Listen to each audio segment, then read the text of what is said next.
listening to the call. Dad's going crazy for the boys that fall.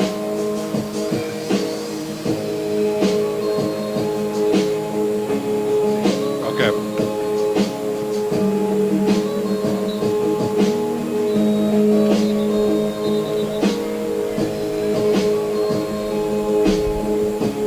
Hey, Robert, just for reference, I'll give you a 28-minute mark on my mark coming up here until kickoff. Copy that. And that looks just about on time. Can you turn my return down and move it there? Sure. Return Robert's mark right here there. How about that? Robert? 28 mark. How's this? That's perfect. Test 1, 2? Yep. Okay. Okay.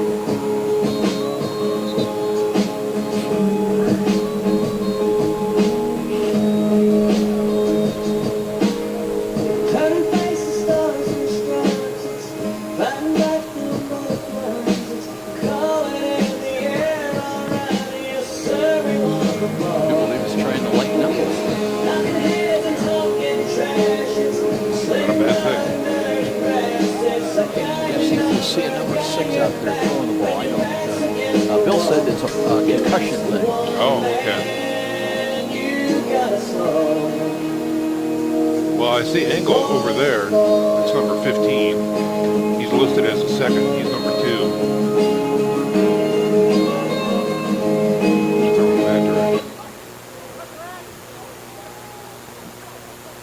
Ladies and gentlemen, welcome to Bishop Number John 15 on the Darcy Stadium roster on the campus of is the University of St. Francis. Roger Engel, Yeah. For freshman today's quarterback. NAIA college football game Okay. He's listed between as the the backup. Concordia University QB. Cardinals and your University of St. Francis Well, Cougars. this kid wasn't bad last week. He led him in rushing, 19 carries, 140 yards, 2 touchdowns, and threw for another 115. Wow. So it's a pretty good debut, I guess. He's 10 of University of 14 St. for Francis the year. would like to thank the following sponsors of USF Athletics: Physicians Health Plan, Three Rivers 10 Federal of 14 Credit after Union, the 6 after Lindbergh 6 Dodge games. Chrysler Well, Jeep. He's only Lindbergh played, I think, Hyundai, last week was his Dell, first start. Oh, Ice okay. King, Midwest America Federal Credit Union, Excursion Trailways, Pizza Hut, the official pizza provider of USF Athletics, and Tim Hortons, the official choice of coffee for USF Athletics. Today's presenting sponsor, Fort Financial Credit Union. Hey Cougar fans, follow all of the action of Cougar Athletics online at stfranciscougars.com. Watch live streaming action of Cougar Athletics and get the latest game write-ups at stfranciscougars.com. Didn't really see too much there, Jeff. Go. I can turn down the input just a little bit there. You were on mic input. You were off channel, but the stereo pan shouldn't really affect it too much. At this time, Yeah, ladies don't and really gentlemen, have too let's much meet to the say. starting defensive unit That for way. Concordia Ugh, University. Sorry. Starting at Hope that's defensive end, even number just a little 20, bit better. Caleb Pullman. It's probably At Joe's left fault. tackle, number 91, Nigel Madison. No, last week was my Starting at fault. right tackle, number 92, Edward Murhai. Check. And starting at defensive end, number 5, Hunter Cox. At linebacker, number 12, Andrew O'Hara. Okay, good. Also starting at linebacker, number 32, Taylor Lemansky. Starting at one corner, number 25, Ashton Folks, we Hundley. brought him back in from At the Germany. other A corner, special number 23, engagement today. DeMarcus Bunn. Yeah. Starting at safety, number 42, Nick Holshoe. Also starting at safety, number 21, Cooper Gammon. The starting defensive Big game unit today for at home. Concordia University.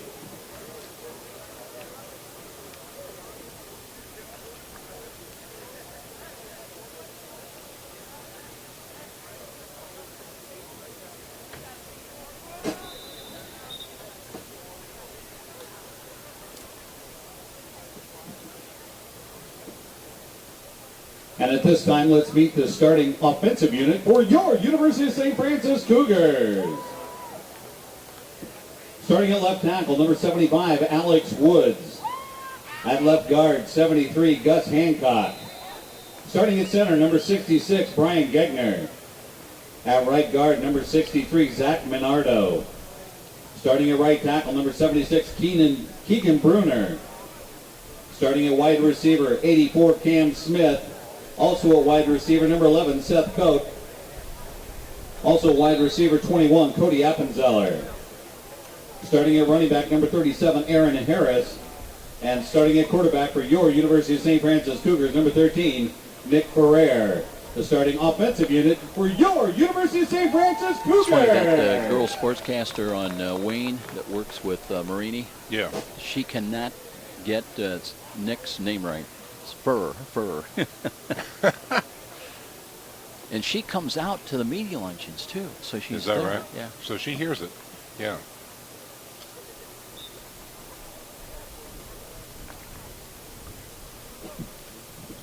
Fort Financial Credit Union can help you manage your money with their mobile banking, online banking, pop money payment services, and other services to help you save time and money. Stop by Fort Financial's branch across from the USF campus. Open an account with your USF ID to receive a free gift. Save time and money with Fort Financial Credit Union. My campus, my future, my Fort.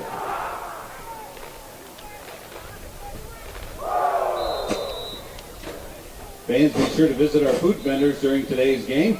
Big Eyed Fish is down there with the best fish and tenderloin sandwich in Fort Wayne. Shut up, Jim. Tim Hortons, the official choice of coffee for USF Athletics. I'm is down selling coffee 28 and sandwiches talking about under the food. lake You're cherry. staying there.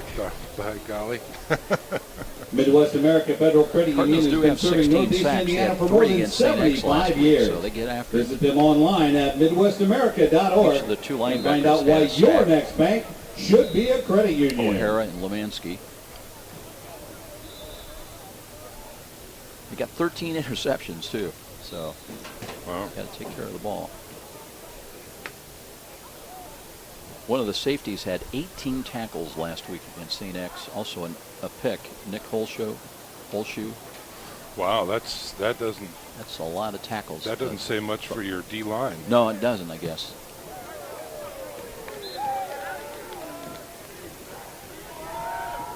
They must have been just selling out trying to stop the run. Yeah. Well, here's why. If they line up in this, so that safety is actually going to act. Or like a linebacker. Yeah, exactly. Like a rover. Probably exactly, because they've got a 3 safety Yeah.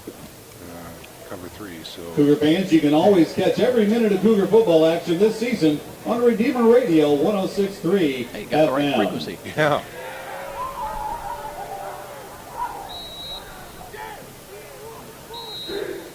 How we looking there, Robert? About 6 minutes to open. Oh, that's right. That one. Sorry, flashback. We go Again with the breathalyzer. Here we go. we cheat a little bit on the high school games. I've got so many spots to get in that we're supposed to go at 45. Oh, yeah. But I got my board out. He's willing to ride the rapids and put us on at 40 after. So we've been having like 6-7 minutes of spots in the post game to try to get. I'm always the last guy turning out the lights. And,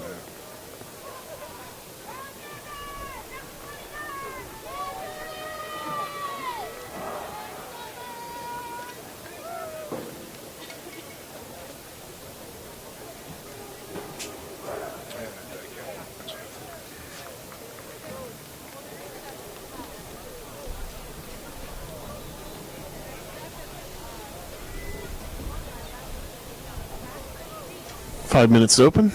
hey guys, 6 is out there. That's Suida. That's him throwing right there.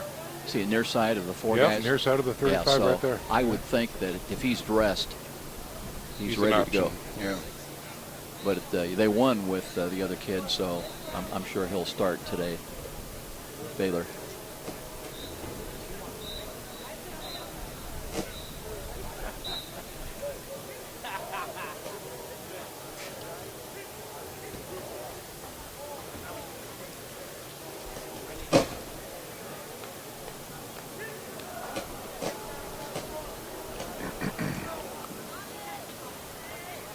We don't want this all the way up. No.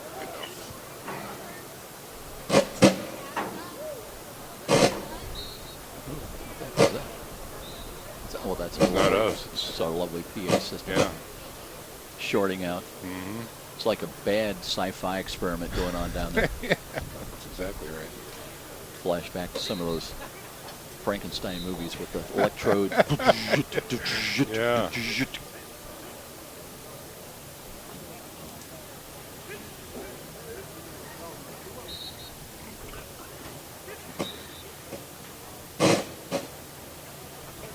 Yeah, that's got to be good for the system right there.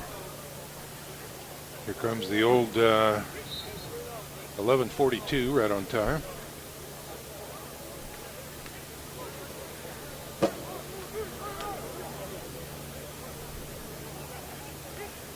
He's waiting till it gets close. There we go. 3 minutes. Copy.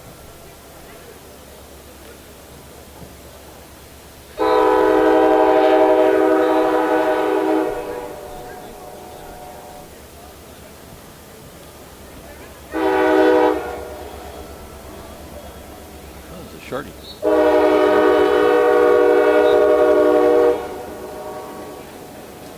Petroleum, oil, something. Liquid. Something toxic. Yes, exactly.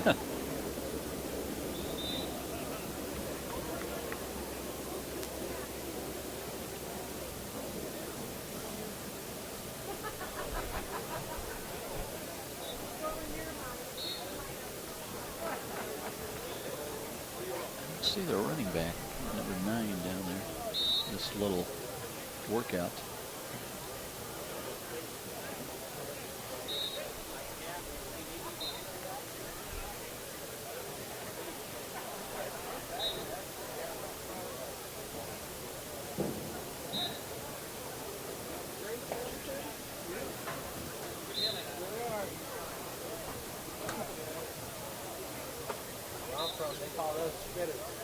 Plus, that's him throwing the ball there right at the 40, at the 35.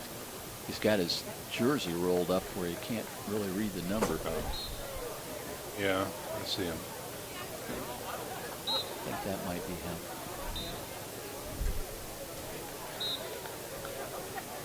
Yeah, that's probably him. They run a little offset eye.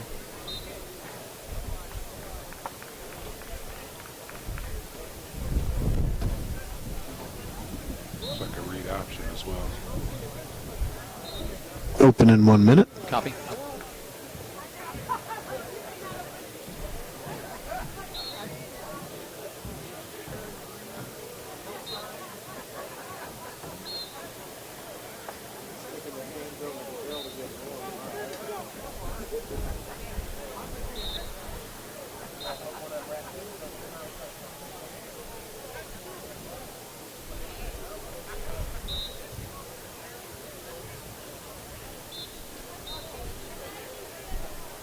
30 seconds.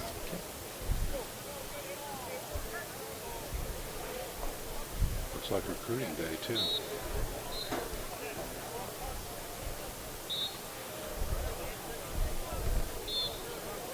Those kids look really young. Yeah, like 12. Got to start early. I guess. Okay, put down the teething ring and. It is game time for the winningest college football program in the state of Indiana. It's the University of St. Francis Cougars on Redeemer Radio. Now, live to the stadium with the voice of the Cougars, Joe Parson, and the Redeemer Radio sports team. Cougars finishing up the 2-game homestand, trying to stay unbeaten and perfect in the MSFA Mid-East League. Hi, everybody. I'm Joe Parson. We welcome back Sean McBride to the broadcast today. Fresh back from Germany. Was ist los?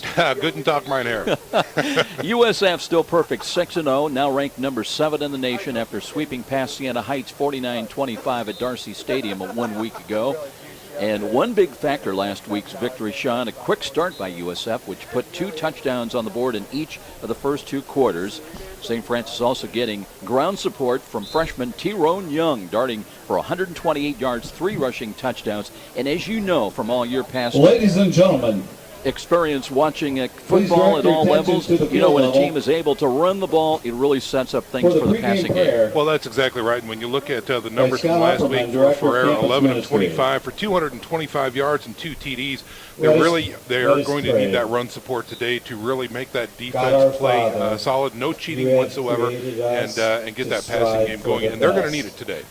Today, USF faces Concordia University out of Ann Arbor, Michigan. Stone's throw from the U of M campus. The Cardinals will be stoked coming to Fort Wayne after knocking off St. Xavier last Saturday, 35-14. Now they have a 4-2 record, and that's some of their best statistics ever in their short history. And they come to the Summit City today, and this is a team that can run the ball. Their 212 yards per game average on the ground is number 1 in the MSFA. Well, again, they're going up against the St. Francis defense. Obviously, there's number 2 in the league, and USF is only giving up 88 yards per game. And as you know, Joe, championships are won by the defense. So this is going to be a tremendous struggle today for both teams. Number 1 rushing team in the MSFA against the top scoring team in the MSFA, and which will win out. Will answers coming up. We'll be back after a break. We'll check in with Cougar coach Kevin Donnelly, and more coming up in our pregame presentation. This is Cougar Football on Redeemer Radio, WRFD 106.3 FM. It's the Dodge Boys here for Clemmer Dodge Chrysler Jeep Ram, and we're excited. It's a great American Drive event, and Ryan, we have lots of ways to save these folks money. That's right, Matt. During our Big Finish event, we have 0% financing for 72 months on all remaining 2014 Dodge vehicles. That's Avengers, Chargers, Challengers, Darts, Grand Caravans, Journeys, and all-wheel drive Durangos. It's Truck Month, too. Hey, Casey, tell them about incredible deals on these Ram trucks. Matt, it is Ram Truck Month. Save up to $9,500 off Motor Trend's Truck of the Year, the 2014 Ram 1500 Crew Cab 4x4. And if you need something with more muscle, how about $5,000 cash allowance on the all-new heavy duties? I like it. Hey, Ryan, what about those 2015 models? Matt, now's the best time to buy those 2015s because they got rates as low as 2.9% for 84 months on all the Chrysler 200s, Town & Country minivans, Dodge Darts, and Dodge Grand Caravans. And what about that Dodge Boy promise? We're going to beat any competitor's price, guaranteed. Just bring us your best deal from any Dodge, Chrysler, Jeep, or Ram dealer, and we're going to beat it. Guaranteed. So come get a Dodge Boy deal on the giant American flag or jump online at ClemmerDodge.com. Big game today at home for the Cougars. Of course, every game is big at this point in the season. Brittany We're with Tran, head coach Kevin Donnelly, who's been singing the praises Tran. of his running backs. Stable, of talented Also depth cheerleader this year. Allie Kostoff, And it's with parents interesting, Matt Coach, and Cindy because Kostoff. last week, a couple of mistakes early, a couple of fumbles, and I know the philosophy, the practice with Athletic many trainer teams Sam is next Ensley, man up. with And parents finally Stan got down and to Susan Tyrone Young Ensley. with a chance to show what he could do. And the young freshman out of Warren Central really played well. And football led in manager rushing, Tammy also 3 Pettit. rushing touchdowns. With You got parents to be Cindy proud of and your Steve team, and also Pettit. the defense, which held the Siena Heights had just a couple of field goals and a late touchdown in the first half. So anytime you can hold a good team to a field goal, that's a stop in my mind. Well, I think we're playing outstanding. Ladies and gentlemen, at this time, We have great please team stand speed, for today's national flying anthem football. being presented by we Brandon attested today, Hathaway. an option football team and being disciplined and option responsibility. Our defense has been getting the ball. Offense has been averaging about 14 possessions a game. And my theory is we're not scoring half of them on average. So that puts us in pretty good position. Following up on Tyrone Young, this young freshman sensation, the running back that we've got this year.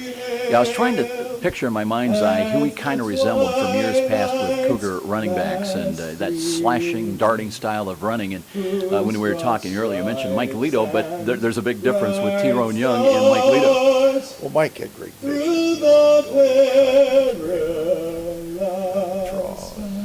Trap play, and he'll shoot. We're more of a zone football team. Tyrone is a strong man, playing in the top program in the state. Been in big games, played in the dome in front of 25,000 people. And all 4 of those guys are extremely talented.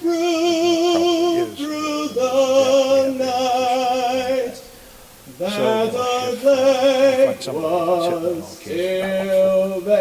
Let's talk about Concordia. This is not your father's Concordia team that and all the teams in the Mid-States Football Association have kind of beat up on year after year. They're 4-2, coming off a huge win at home last week against St. Xavier. That gets your eyes open. And this Concordia team also leads the league in rushing, averaging 212 yards a game. And break down the Cardinals and about this key matchup here today. Well, they're a great football team. They got 20 starters. Throw in some transfers. National Defensive Player of the Week last week.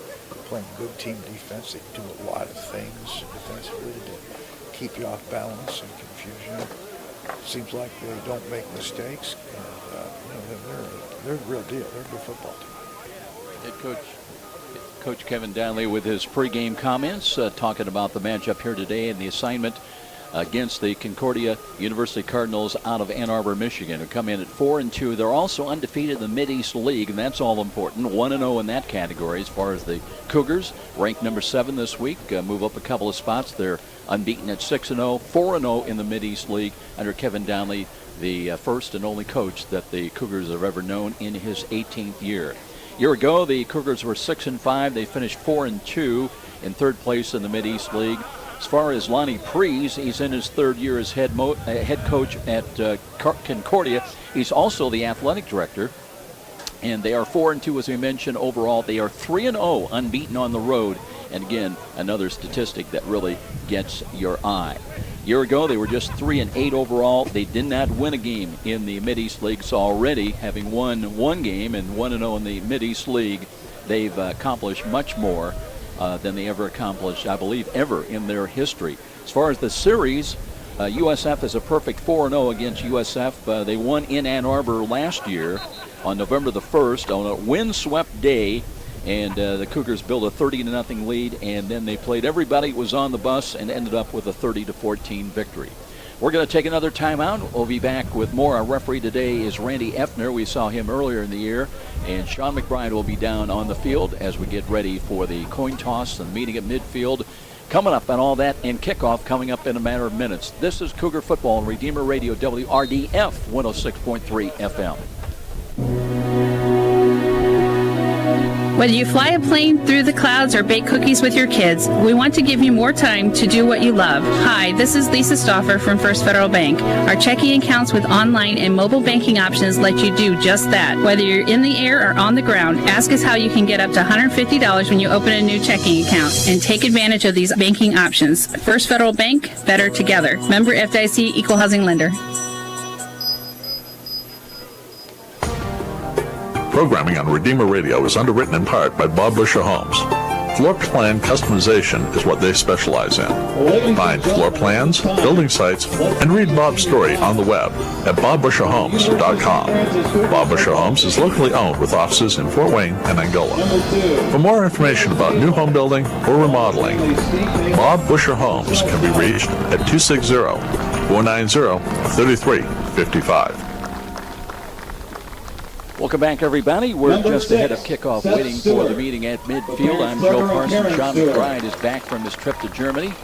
Glad you could join us here today. Kind of a cool, crisp football Saturday afternoon here in Fort Wayne. It'll be 45 degrees, they tell us, at kickoff. Cloudy skies, winds out of the northwest about 8 miles an hour. It is not expected to get as high as 50 degrees here today. So if you're coming on out, you've got room for you, but bundle up. Could be a little bit chilly in the stands. Taking a look at Concordia University, as we mentioned, they're 4-2 on the year coming in here today.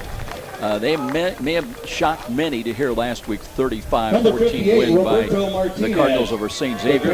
But the victory gives credence to exactly how far this Cardinal football program has advanced. Arguably, that would have to be considered Concordia's biggest win in their short history. And obviously, they'll be stoked up coming in here today to the Summit City and feeling, hey, why not make it 2 against some of the big powers to be in the Mid-States Football Association over the last several years. They had 3 fourth-quarter touchdowns. That was the difference in the game last Saturday as Concordia stretched a 14-7 lead into its 21-point victory. Some of the individual performers, 6'1" sophomore quarterback, his name is Tyler Feeler. He ran for 2 touchdowns and threw for 2 more. Also led him in rushing with 19 carries, 148 yards. So he averaged nearly 8 yards a carry and scored, as we mentioned, the 2 touchdowns on the ground. And Coach Donnelly said that they run the option, and the Cougars, who are number 2 in the league and also nationally Number 80, in Matthew defensing Knoll. against the run, giving up only With about parents 88 Dave yards and Jill a Knoll, ball game. along with Lindsay And Knoll. on the ground, they'll be very tested here today. Cougars ran their win streak to 6, sliding past Siena Heights last Saturday, 49-25. Cameron Smith. Cougars have not scored fewer than 45 points in any game this season. That's the best start since 2010, when they first won their first 8 games and finished at 10-2 in the season. Cougars led 28-12 at halftime, twice limiting Saints to field goals. USF amassed 452 yards of total offense. As far as some of the individual numbers, Nick Ferrer, 11 of 25 through the air, 225 yards, 2 touchdowns, no interceptions. He has just 2 on the air, both came at Marion. He was sacked twice. Wide receiver Cam Smith led the receivers with 4 catches, 130 yards. He had 1 touchdown coming on a 58-yard pass play, and Seth Coate back into the scoring column as well with 1 touchdown on his 2 catches, good for a total of 42 yards. But maybe the real story, freshman running back Tyrone Young out of Warren Central, very productive day, 25 carries, 128 yards, and 3 rushing touchdowns. P.J. Dean and Aaron Harris also accomplished 1 rushing touchdown on the day. As far as the defense, Cougars held Siena Heights to only 64 yards rushing, and they also recorded 5 sacks, 13 tackles for loss. Pearson Harnish led the day defensively with 10 tackles. The freshman out of Norwell, 1.5 tackles for loss. He also had 2 sacks. And Carrington Thompson putting up big numbers this year from his defensive end position. He finished with 9 tackles, 3.5 for loss, and 4 sacks, leading the Cougars in that category. The other defensive end, Lucas Sparks, 8 tackles, 3 for loss, also recording 2 sacks. Waiting for our referee, Randy Effner. The Cougars coming out with some of their pregame sprints, loosening up here on this fall brisk afternoon as we wait for the meeting at midfield for the co-captains coming out. We've not had that happen as of yet. And we may be just a tad late starting this football game here today. Randy Effner actually on the Cougars sideline talking to a couple of players right now. And it looks like we will be having our meeting at midfield with the coin toss coming up. The co-captains for Concordia are out there now on the far side, and we will have that coin toss coming up here momentarily. Some of the other games quickly elsewhere in the MSFA. Marion playing at Lindenwood Belleville today. Siena Heights, they're back home after losing to St. Francis last week. They're hosting Taylor. Missouri Baptist home to Olivet Nazarene. A couple of big games in the Midwest League. St. X 1-0 in the Midwest League. They're home to St. Ambrose. That's a big game. 4 teams with 1 loss now in the Midwest League. USF Illinois, they're taking on Truman State. And next home game will be on November the 7th. There's some news to talk about that, too. There's a new opponent. We'll still play on the 7th at 12 noon, but it'll be College of Faith will be the opponent. Let's go down for the meeting at midfield.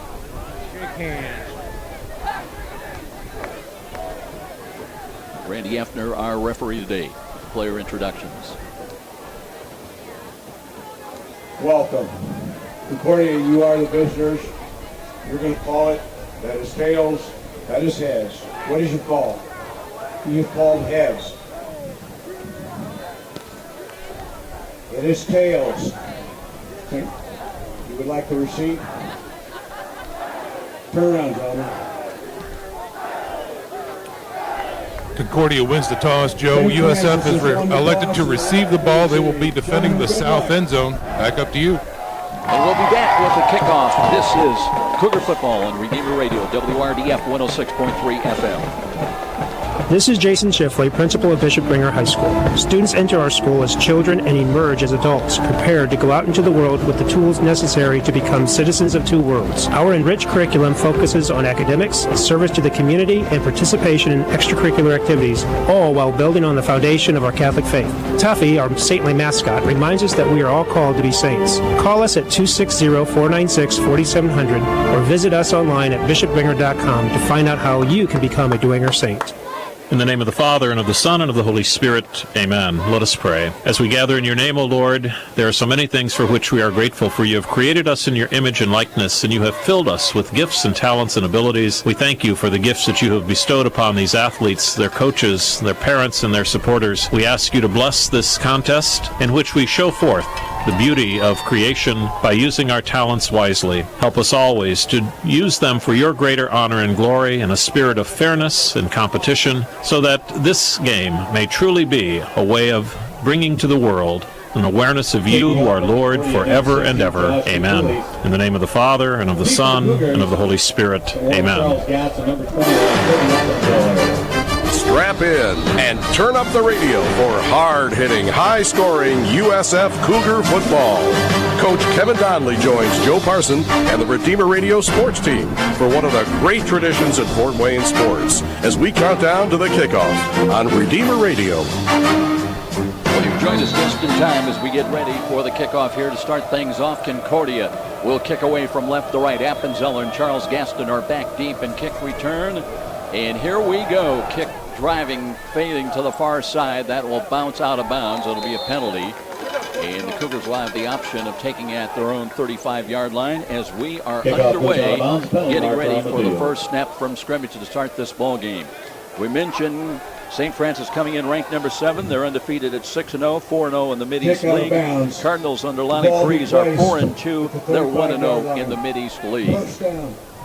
So Nick Ferrer will bring the Cougar offensive unit out. Aaron Harris will start at running back. He had 10 carries last week for 37 yards, scored a touchdown. And Ferrer rubbing his hands. He's 102 out of 184 through the air for 1,924 yards, 22 touchdowns, 2 interceptions. And we're ready for the first snap from scrimmage. Ferrer looking to hand off to Aaron Harris. Angles off to the right side, nudged across the 35. Will get to maybe 3 yards up to around the 38-yard line. Nice, easy way to start the game there, Joe. Just testing the interior of the defense. Again, we talked about the importance of the running game today. This Concordia team is stout. Both squads are stout on defense. So let's see what the ground game can come up with. Cardinals defense, they show 3 safeties, all just 2 back right now. They have 16 sacks, 13 interceptions. Ferrer on second down. That was a gain of 4, by the way. Second down and a short 6. Play action fake and a screen coming right side. Seth Stewart can't handle it. Drop the football, and you always got to be careful about those passes out into the flats. Sometimes they can be ruled a lateral, but that one's incomplete and third down coming up. Yeah, unfortunately, Stewart just can't come up with that one. The ball is probably a little cold down there. It is nippy out there, Joe, and the wind could play a very much a factor today, depending upon how fast the gusts come and go. But it's a little blustery out there. St. Francis 9 of 15 on third down situations here a week ago against Siena Heights for 60%. They've got to get out to their own 45. Again, 2 safeties back is Ferrer out of the pistol lineman. Wants to throw. Looks, a lot of time in the pocket, throws near side, and the ball is dropped again, this time by Aaron Harris with backpedaling. And the Cougars are going to go 3 and out. They'll have to kick the ball away. Well, unfortunate performance by the receivers there.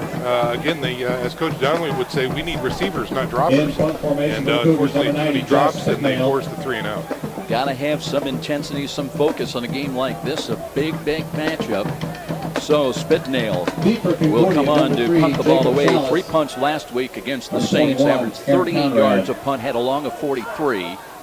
2 back in punt return. One of them, Jacob Salas, had 1 punt return for 12 yards.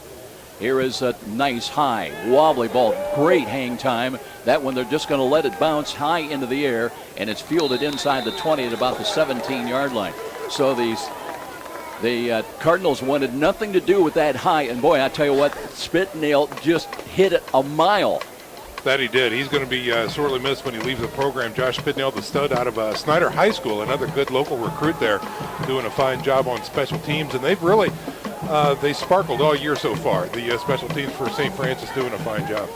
It is Seth Sweda back there at quarterback. Did not play with a concussion last week, but he's back there, leads them in rushing with 406 yards, and not Tyler Baylor, who led them to the victory last year. They give to Gray. Gray up the middle's got some running room, crosses the 20 and all the way out close to the 25-yard line. Yeah, a little trap play to the right side. Very much blocked very well by the big uglies up front by Concordia. They're doing a fine job so far in that first play from scrimmage, creating a little seam there for the running back. Gray with his 68th carry of the year, 316 rushing yards coming in, 5 rushing touchdowns, leads the Cardinals. As they go no huddle, they stand around there waiting for the play to be wagged in from the far side. Opening minutes of the ball game, no scores. St. Francis went 3 and out, and now it's a big run by Ashton Gray, setting up second down and short, 2nd down and 3. Play clock is, well, they've not even started the play clock. It stopped with 25. Yeah, I think they had to reset the ball. They blew the play dead so far, and they give them some fresh time back on the clock. What a deal. Then they reset it to 40 seconds. So 2nd down, and Sweden can stand out there and go wash his car if he wants to. And they're just standing around. Still 25 seconds on the play clock. No hurry to snap the ball. Cougars come up and press coverage far side. And Sweden now out of the pistol with Gray lined up behind him. Puts the play into motion, gives to Gray again. This time dragging tacklers, fumble the ball, scramble for it, and St. Francis thinks they've got it at the 29. I think they do. That was a tremendous hit that time by the St. Francis defense right there to really dislodge the ball from the runner. And Gray slow getting up. Yeah. Do we have an indication yet? Gray, the ball carrier. Number 5, Jalen McIntyre. They're more concerned, I think, on Ashton Gray, who's still on the ground and going to be tended to. That's Cougar ball. They just got the ball from the sidelines. Without an indication, they are giving the ball from St. Francis sidelines out onto the field. And, of course, the offense plays with their own ball. And so St. Francis got that recovery. My only hesitancy was you never can quite tell if it's down on contact with the ground before the fumble occurs. And it looks like they're going to work on Ashton Gray's left leg. So there's going to be a little bit of a delay here, Sean McBride, while they tend to him. And we'll take a look at, as we mentioned, a couple of other key games going on elsewhere today, especially in the Midwest League. We don't normally pay a lot of attention. Boy, look at Ashton Gray. He cannot put any pressure on that left leg whatsoever. He's on his feet. But Seth Sweden comes out to assist him. And then suddenly he just runs away. He went to Lourdes. Yeah, he did. It's a miracle on the 27-yard line. Wow. So St. Francis, though, will get the ball back in the first scoring opportunity of the ball game. It'll be 1st and 10 USF at the Concordia 29-yard line. You know, on that fumble there, Joe, I think Matt Muncy was in there, and I think Bill Bloom, the standout from Bishop Dwenger, number 52. I thought I saw that number in there as well. So Ferrer with a great opportunity, wants to throw, looks, steps up, throws to the right side. He's got a man. There was contact, and the ball is thrown incomplete. Looking for Seth Coda, ran into one of the Concordia defenders. They had triple coverage, focusing on Seth Coda. It falls incomplete, no penalty, no harm, no foul. Yeah, Cote was tracing the ball back there, and he ran into that safety back deep. And, of course, that's incidental contact, and the safety has just as much right to be there as well. So that's just an incomplete pass. Cougars have got Cam Smith now sent wide to the right side. Cote is up on the slot to the right side. Or check it, he's wide to the left. And here we go. Here is Boswell. Here's a give to Aaron Harris. Speeds this way, angles right side, and now a penalty flag is thrown. Aaron Harris, right around the 28-yard line. So St. Francis trying to capitalize on a fumble recovery at the Concordia 29, but it has not been smooth going for the offense by any stretch. Well, and I don't think this one's going to help, Joe. They were trying that stretch play sweep out to the right side, and anytime you get those big uglies moving that fast, there very well could be a hold on the play. Let's see what the call is. Randy Weffner will let us know here. Holding, number 76 on the offense. Keegan Bruner is going to be assess the holding call. As far as penalties coming in, St. Francis had 8 for 48 yards here against Siena Heights last week. They're averaging about 72.5 yards a game in penalties. As far as Concordia, 8 for 46 against St. X a week ago. They're only giving about 60 yards a game in penalties. That puts them number 4 in the MSFA. It'll be 2nd down and long. Penalty will move the ball back inside the 39-yard line now of Concordia. 2nd down and long. 12:33 remaining in the opening quarter. Ferrer trying to get something going. Wants to screen the ball left side and throws it between receivers, and again that one had trouble on it. And St. Francis again not able to get anything going.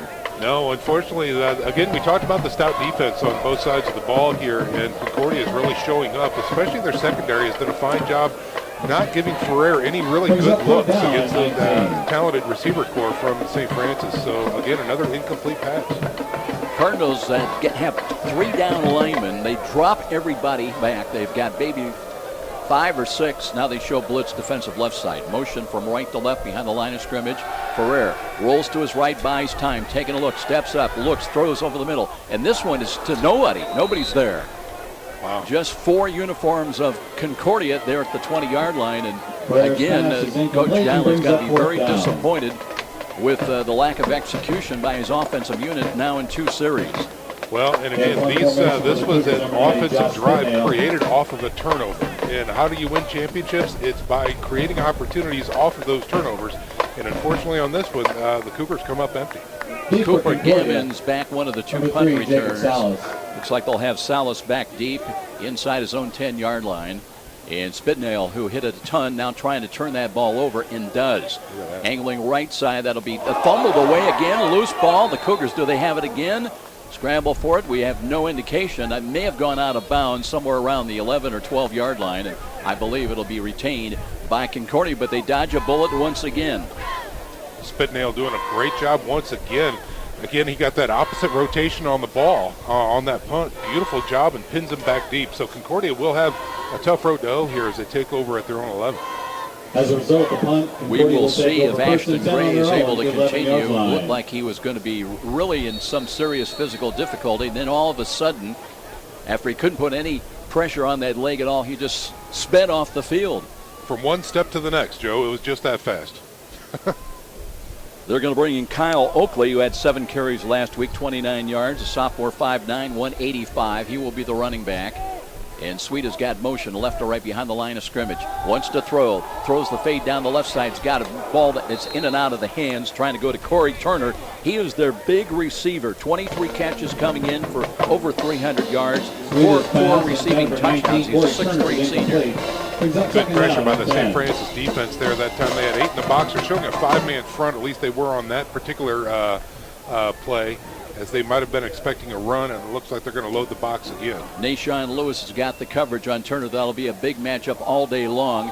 Play action fake option run. No, they did hand it off up the middle. That gains maybe a yard and a half only. Tabler came up in to play the run very well. Hopefully got the call. It'll be 3rd down and 9. One of the plays that we saw them practicing before the game, Joe, that read option, and that one was I don't want to call it a poor decision, but just not as good as the quarterback keeping it and trying it around the left side. There's a little green acreage out there. Might have been a little bit more successful than just a yard. 3rd down and 9 on 3rd downs. They were 8 of 13. Concordia was against St. X for 62%. And they're number 3 in the MSFA on 3rd down conversions. Cougars were short a man. So play clock still shows 40. They've not started the play clock again on a running play. So it's 3rd down and 9. Seth Sweeta back after a game's absence. And it's all the time in the world back there, still with 25 on the play clock. So they've got a chance to assess the defensive alignment by St. Francis here. Great to see the sun making an appearance here yes, at Darcy sir. Stadium. Yeah. How was the weather over there in Germany? Very much similar. Yeah, very similar to what we have here. Sweeta barking out the signals. Option spins, rolls to his left side, and is going to be out of bounds back inside the 15 around the 13-yard line. Looked like a blown play. He wanted to hand the ball off, and nobody was home. Yeah, he went to the right side and was looking for that tailback to be there, and he wasn't. And he had to spin out of it and just try and make something happen. And he was run out of bounds on the far side of the field for not much. Andrew O'Hara's been doing the punting this year for the Cardinals. He had 5 punts last week against St. X, along a 55. Averaged about 34.5 yards a punt. The sun breaking through here at Darcy Stadium now. And a yard deep into the end zone is O'Hara. Here's the snap. Rush is coming. Kick is up and short. End over end. Backpedaling. Tabler's got it at the 48. Works to the 45. Tripped up. Still on his feet. And now spun around and dropped on the near sideline. Couple of penalty flags once again. Yeah, I think that's going to be a block in the back, unfortunately, by the University of St. Francis Cougars. And it was happening right there at the point of Tabler catching the ball, so that was pretty obvious for the officials to see. I tell you what, Eddie Nolan down. Block in the back by 29 on the return team. They'll be 10 yards from the spot of the foul. First down. Tell you what, Eddie Nolan was not happy about what he saw. It was Trevon Wilson whistled for the penalty, so instead of starting 1st and 10 into Concordia territory, the walk-off is going to move the ball back to the Cougar side of midfield. But still, hey, great job by the University of St. Francis defense there to hold them to 2 or 3 yards, a 3-and-out back there. They pinned them deep at the 11-yard line. They got up to the 13, the 14-yard line, and then they had to punt. So both defenses playing very stingily today. Now they do drop 3 safeties back. Ferrer, let's see what he tries to do on 1st and 10 at his own 47. Spins, sets up, looks near side, looking for Coates. Got a step, and the ball is up, and Coates got it inside the 15. Holds on, he's all the way down inside the 12 to the 11. Beautiful job that time by Coates, being patient, allow the ball to come to him, keeping it in stride. It was just a hair short, but Coates got that tall stature that was able to go up and get it. And a beautiful throw and catch that time. And here they are. The Cougars are set up. 1st and 10. I believe they'll spot it at the 13, saying where the knee hit. They look to Harris again. Looks, cuts back to his left and runs into a wall. Steps out of a tackle, but not a second one. He's going to lose yardage outside the 15. They may give him a forward spot inside the 15, close to the 14. They might. Let's see. Nick Holshoe, we talked about a leading tackler for Concordia, wrapping him up and taking him down, kind of throwing him down to the carpet that time. Brings up 2nd down. Looks like that will be a tackle for loss. It'll be 2nd down and 11 with the ball back around the 14-yard line. Mentioned Holshoe last week, 18 tackles against St. X, 1 interception, half a tackle for loss on a quarterback hurry. Smith splits wide to the right side. And Tyrone Young is coming to the game. He's flanked to the left of Ferrer. 2nd down and 11.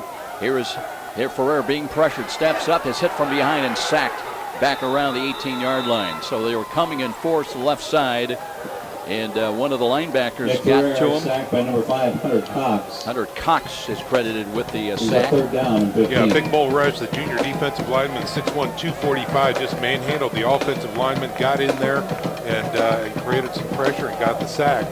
But Sean, St. Francis has really kind of lurched along here. That other than the one nice catch by Coate, they've had a couple of drop balls and just nothing else to speak of.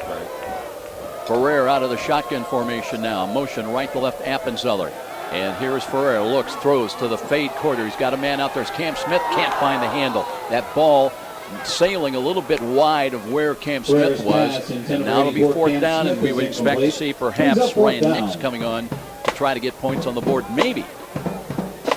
Well, that was tough for Ferrer too, because once again, Hunter Cox, number 5 for the Concordia Cardinals, coming in, knocking Ferrer to the ground just as he released that ball. So it's not like he had good conditions to throw that ball to Cam Smith. So the complete pass brings up the field goal attempt here. This will be a 35-yard attempt. A little bit from left to right angle from the left side hash mark. Nix is a perfect 3 for 3 on field goals along a 42 from 35 yards out. St. Francis trying to get first blood. Line drive kick is on the way, and I'm not sure. It did catch the inside left upright. So 35-yard field goal gets points on the board for St. Francis at the 8:32 mark, and it's a 3-0 lead. St. Francis has got the lead. This is Cougar Football on Redeemer Radio, WRDF 106.3 FM. Hi, Charlie Momper here from Momper Insulation. It's never too late to add insulation. You'll be amazed at the results when our Momper professionals retrofit your walls and attics with high-quality insulation. When we're finished, you'll stay warmer and hopefully save money on your heating bills as well. Momper, the #1 name in insulation since 1956. Call today at 432-7543. Back with Sean McBride, I'm Joe Parson. Folks, if you can hear this broadcast, it's thanks to our communication sponsor, Dr. Todd and Mary Briscoe and Briscoe Family Dentistry. Their generous financial support helps make this Redeemer Radio Sports broadcast possible. If you need emergency dental care, call Dr. Briscoe at 260-486-9950. A couple of player updates for you. St. Francis without the service of Darrell Holman once again this week. Also, Zach Gegner will be held out. Here comes Nix with the kickoff driving end over end near side. That'll be fielded at the 6. Return across the 10, 15, 20. Looking for running room. There is none. Boy, good play downfield. St. Francis had that one covered up in a hurry. As getting down there was Eric Dunton to make the stop. And it'll be Concordia's football, 1st and 10 inside or just at their own 21-yard lines where they spot the ball. Dunton, number 39, local recruit there, 6'2", 197-pound freshman out of Carroll High School. 21-yard line. Talk about the front four on defense here for the Cougars. We've got Carrington Thompson, Jeffrey Jones, Christian Johnson, and Lucas Sparks, the front four for the St. Francis Cougars today. Herman Mason into the ball game now, sent wide to the right side. Seth Sweda has started at quarterback, sets up and wants to hand the ball off on the read option. And the straight ahead carry, and they're going to lose yardage, maybe get back to the line of scrimmage, and that would be a real liberal spot on the ball. The ball carrier. Yeah, that's exactly right. Matt Muncy was there, number 51 for USF, plugging up the middle from his inside linebacker position. He's a 6'1", 255-pound sophomore. I didn't see him get across the 20, but they spot the ball for about a half a yard gain. I always wonder about some of these spots, what they're looking at. See if Oakley's still out there as the running back. I don't believe we see Ashton Gray back in there, although he did run off a pretty good shape. So they've got two protectors in, lined up side by side in motion out of it now. Sweda wanted to hand the ball off. Nobody was home and runs. He'll get another half a yard up to about the 22, just across the 22-yard line. And again, Sweda, that's got to be the loneliest feeling in the world when you're reaching to hand that ball off and all you hear is the breeze. Yeah, the crickets right back there. That's exactly right. That's a second blown play on offense for Concordia here early on in the game. So, again, I don't know if it's Sweda or the rest of his offense, but there's clearly some confusion in the backfield going on for the Cardinals. So now it's 3rd down and 8 as the Cardinals trying to get up to their own just across the 31-yard line on this 3rd down snap. We have 7:05 remaining in the opening quarter, 3-0 in favor of St. Francis on the field goal just converted by Ryan Nix. Sweet again wants to throw, looks to the left side, and here's a high ball. I don't think they got a foot in bounds. Oh. They're going to roll it a catch? Wow. They do. Wow. At the 41-yard line. That's got to be Corey Turner out there that made this catch, or is it Kevin Brown-Mako? But anyway, it's going to be, they move the sticks, and that's a big play by Concordia. I did not think they got a foot in bounds. Circus catch. He was angling out of bounds. I thought for sure he did not come down with it either. But again, that's a ways distance for us to see. He must have got a foot in, and they call it good. So improving field position, the best field position of the day now for Concordia, as they're just across their own 40-yard line, moving 1st and 10. Oakley comes up, flanked to the right side. Will they hand the ball to him? No, it's straight ahead, and there's Sweda behind the defense. Inside the 30-yard line to the 20, to the 10, and he will score. So broken coverage by St. Francis, and it will be a 59-yard touchdown run by Seth Sweda, and the Cardinals have taken the lead at 6-3. You know, we talked about it a little bit earlier there, Joe, is that they were practicing before the game, that read option, and that's exactly what it was. Quarterback looking to see if the dive back would be a good choice, and it was not. He decided to keep it this time, and boy, did he have a hole to run through on the left side and scored the St. Francis Cougars for a 59-yard score. We mentioned he came in with over 400 yards rushing, led the Cardinals. You've got to account for number 6. Now the extra point is on the way, end over end, and it is good. And Concordia stunning this Darcy Stadium crowd. As it's 7-3, the Cardinals have taken the lead. We'll be back. This is Cougar Football on Redeemer Radio, WRDF 106.3 FM. Want low mortgage payments? With mortgage rates still near historic lows, now may be the right time to purchase the home of your dreams or refinance your current one. This is Dan Fivecoat from First Federal Bank. I will work with you one-on-one to find the perfect financing solution for you. After all, we're better together. Contact me, Dan Fivecoat, at 260-489-4621 or visit us on the web at first-fed.com for more information. Member FDIC, Equal Housing Lender. Cougar fans, you can help support your Catholic parish or school and help yourself in the process with Notre Dame Federal Credit Union's Elevate program. Call Elevate at 844-230-6611 or visit them online at ndelevate.com to learn more. You know, college football, Sean McBride, is a tough game. How tough is it to get motivated and focused with intensity each and every week? And St. Francis certainly cannot come into this game looking past Concordia thinking, well, you know, after the last couple of weeks, first it was Marion, big win on the road. then last week taking on a pretty good Siena Heights team and winning it in commanding fashion. But today they have been stumbling along. That they have, and you think about it too from Concordia's perspective, they're coming off a huge win against St. X, and they're coming into Darcy Stadium saying, hey, we got this, no problem. Appenzeller from 2 yards deep across the 20-yard line in the middle of the field, stepping out of tackles across the 30 and up to the 35-yard line. That's a play where everybody says, no, let down the knee. A great job of bringing it out. Yeah, that's right. That's exactly right. And Appenzeller gives St. Francis a tremendous field position boost, another 16 yards there, and that might be exactly what they need because, again, when you get burnt by a quarterback keeper, let alone for 59 yards, you have an opportunity to lose a little momentum. So hats off to Appenzeller there on a great return. Good to see Monte McDowell come in as a wide out to the right side now, and Ferrer trying to settle down his team and just to pick up some first downs and move the football. Wants to throw, steps up in the pocket, can't find anything. Now flush to his left, sets his feet, throws, comeback pattern is caught by Sean Boswell near side and gets across the 40 to about the 41-yard line. So good job by Sean Boswell, sensing his quarterback was in trouble. And boy, Concordia really doing a good job of taking away, at least initially, a lot of the decisions, the options for quarterback Nick Ferrer in throwing the football. And Ferrer doing a fine job keeping his composure as the pocket disintegrated and rolling out and finding Boswell. Call that a gain of 5, second down and 5. Nose of the football just across the 40-yard line.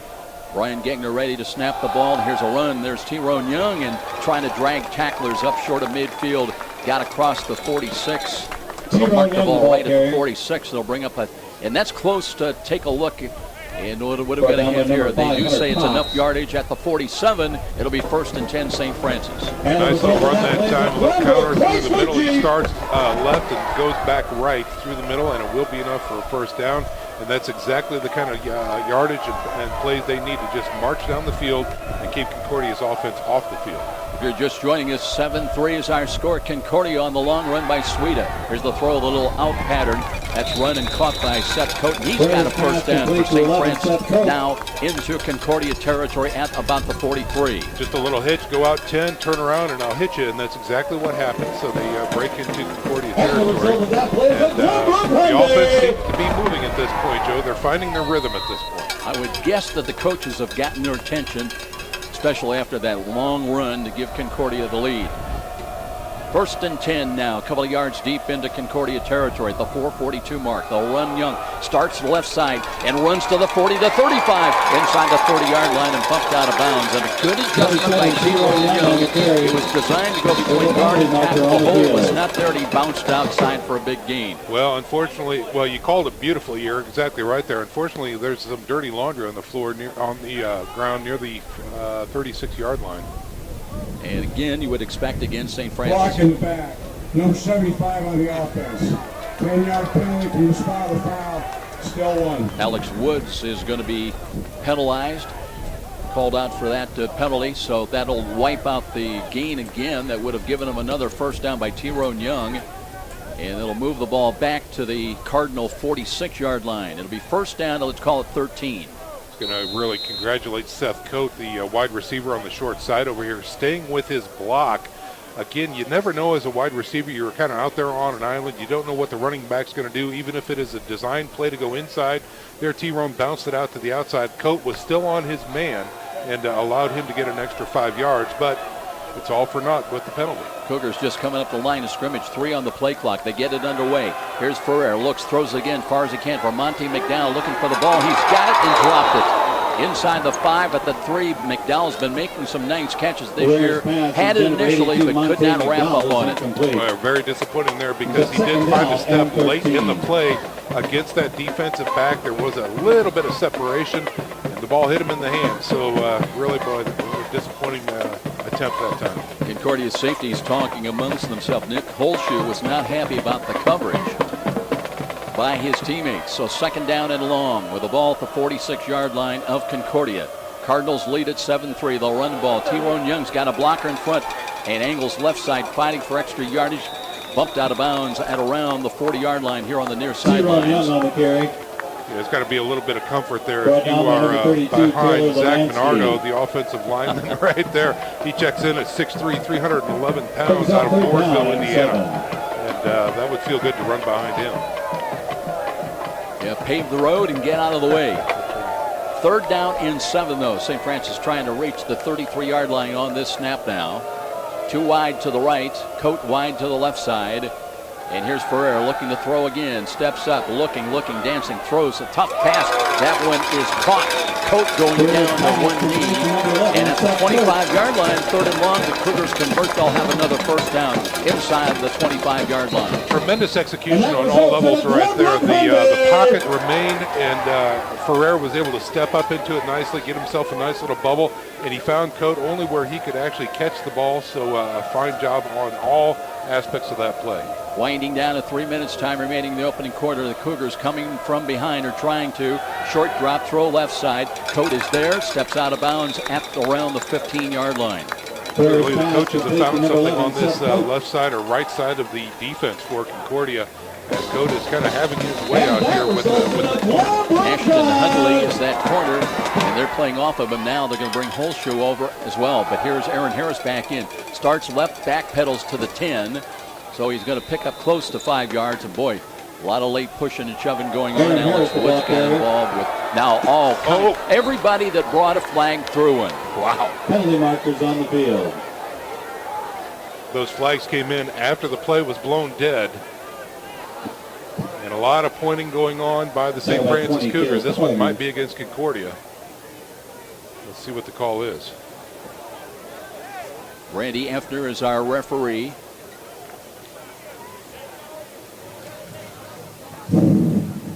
After the play, unsportsmanlike. Number 63 on the offense, that is his first unsportsman. Goes against St. Francis, Zach Minardo. Wow. And it's been a nightmare first quarter for St. Francis with 2:46 remaining. They had an early 3-0 lead on a field goal. It is 2nd down. It'll be 2nd down. The play, it was a dead ball foul, so they'll walk off the yardage back outside the 20. And all the way out to about the 26-yard line is where they'll spot that ball. So it'll be 2nd down. They've got to get down to the 5-yard line to pick up. They can pick up a first down without scoring. Result of the penalty brings up 2nd down. But St. Francis trying to play with some composure and some discipline and also execute. Seth Stewart up on the wing to the left side is Ferrer. Drops the throw again, looks, pump fake, now throws the left corner. Coach wide open, and easy drag for a touchdown. So they bounce right back for the touchdown, good for 26 yards at the 2:20 mark, and St. Francis will jump back on top here at 9-7. Well, it's bittersweet for the coaches there. One, they're very disappointed with the personal foul penalty, but they have to be very happy with the offensive response to that adversity. A great touchdown throw and catch by the Cougars. And Seth Cote might be headed to a huge day here at home. Nix trying to give them a lead once again of 3 with the extra point. 2:20 on the clock. Nix this year is 39 of 44 in extra point conversions. He was perfect 7 for 7 last week. Right-footed kick, got the elevation on the way and good. So 10-7 St. Francis in this dogfight, or should we say catfight, here at St. Francis at Darcy Stadium. 10-7. USF on top. This is Cougar Football on Redeemer Radio, WRDF 106.3 FM. Think of Briscoe Dentistry for your family's dental care. Dr. Todd Briscoe and team know that your body is more than just teeth and gums. Your oral health affects the performance ability of your entire body. And on the field or court, you want your body to perform at its best. So trust Dr. Briscoe and team to provide the ultimate in preventative, periodontal, orthodontic, restorative, and cosmetic dentistry. To optimize your body's performance, contact Dr. Briscoe at 260-486-9950 or on the web at briscoedentistry.com. Good job of resiliency that time by St. Francis after the dead ball personal foul against them. They bounced back with a one-play touchdown toss, and with Ferrer, that's his 23rd touchdown throw of the year. And Seth the Cote, as we mentioned, with a catch. That's his 10th, the lead from St. Francis with touchdown receptions.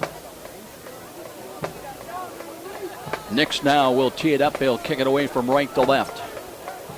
Two back deep and kick return. Herman Mason been doing a lot of the kick returning this year for the Cardinals. Here comes the kick, end over end, near side. That'll be taken by Jacob Salas. Salas to the 15 to the 20. Looking for a block, doesn't find it. Knocked down right at the 22-yard line. Well, once again, the special teams for the University of St. Francis doing a fine job there. Limiting the return. About 10 yards is what it looks like. So, again, fine work. Johnny would love to be down during the last series from a defensive standpoint, and what the Cougar coaches were talking to their defense, trying to really key and just really account for Seth Sweeta, their fine, talented quarterback who's back now and has run for a long touchdown of 59 yards that gave them initially a lead. Well, it takes a special quarterback to be able to run that read option, and they clearly have one here at Concordia because he scorched the St. Francis Cougars. And you're going to think they're going to look to do that again throughout the game. They've got Stephen Collins who's come in as the running back, and the pitch comes left side. There's a run, and across the 25, they'll bring it up to about the 27-yard line. Well, good job again by number 2 there for the University of St. Francis Cougars. That's Caleb Tabler coming up and giving that running back a shot and knocking him off the ground. Gain of 4, second down and 6. Inside of 2 minutes time remaining here in the late going of this first quarter. It's been up and down, a seesaw battle. St. Francis up 3-0, trailed at 7-3. Now they're leading it over Concordia at 10-7.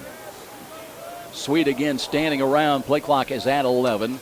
Now he's got the play he wants to run. They're trying to get out to their own 33-yard line. Wants to throw. Left side's got an easy pitch and catch. And that's, let's see if that's Corey Hunter.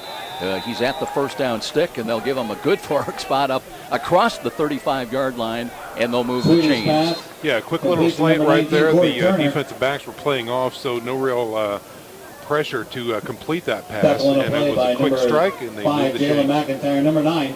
So it'll be first and 10 now with 1:13 on the clock. First and 10. And everybody just stand around for Concordia basically in their positions, waiting for that play to be wagged in from the far sidelines. Yeah, if you don't know sign language, you're not going to do well here at Concordia. Sweeta now looks behind to his right. Collins, the running back, hands the ball to him and wants to go left side, and Muncie was there, but he had a lot of help. Let's see who gets off the bottom of the pile for St. Francis, and that was Christian Johnson, who read the play perfectly. Had great penetration across the defensive right side. He was there almost at the transaction, Joe, so again, he did a swift move inside to cut in, and he was right there and just destroyed that play. Second down with a loss of 1, second down 11. We're in the final 30 seconds of this first quarter. Now the sun is coming out very nicely here as Concordia comes up to the line of scrimmage again, now with 12 on the play clock. We're down to 16 seconds. This may well be the final play of this first quarter. They're going to have to run one. And now a late penalty flag. And let's see if they... Penalty marker on we'll the just have to field. wait and see. That'll stop the clock with 10.8 seconds False remaining. start. Number 53 on the offense. That's a 5-yard penalty. Remains second down. Norman Sear, the 6'4", 290-pound junior left guard, is whistled for the penalty. That'll cost them 5 yards, so it'll be second down and 16. And I don't think they're going to get a play off here as we're down to the final seconds of this first quarter. So St. Francis, they had the lead. They lost it. They come back to lead by 3 points. 10-7 after one here at Darcy Stadium. This is Cougar football on Redeemer Radio, WRDF 106.3 FM. Tri-State Warehousing is one of the most complete service-oriented companies in the warehousing field today. Located in Fort Wayne, Tri-State Warehousing is a 50,000 square foot dry and temp... Joe, you want just a 30 there or 60? 30. Copy that. Overnight rail service. The dedicated staff and specialty services of Tri-State Warehousing are known throughout the industry. For great things in store, call Tri-State Warehousing, 260-436-2010. That's 260-436-2010. Cougar fans, Redeemer Radio has one travel sponsor, and that's H&L Electric, specializing in commercial electrical needs for the business community.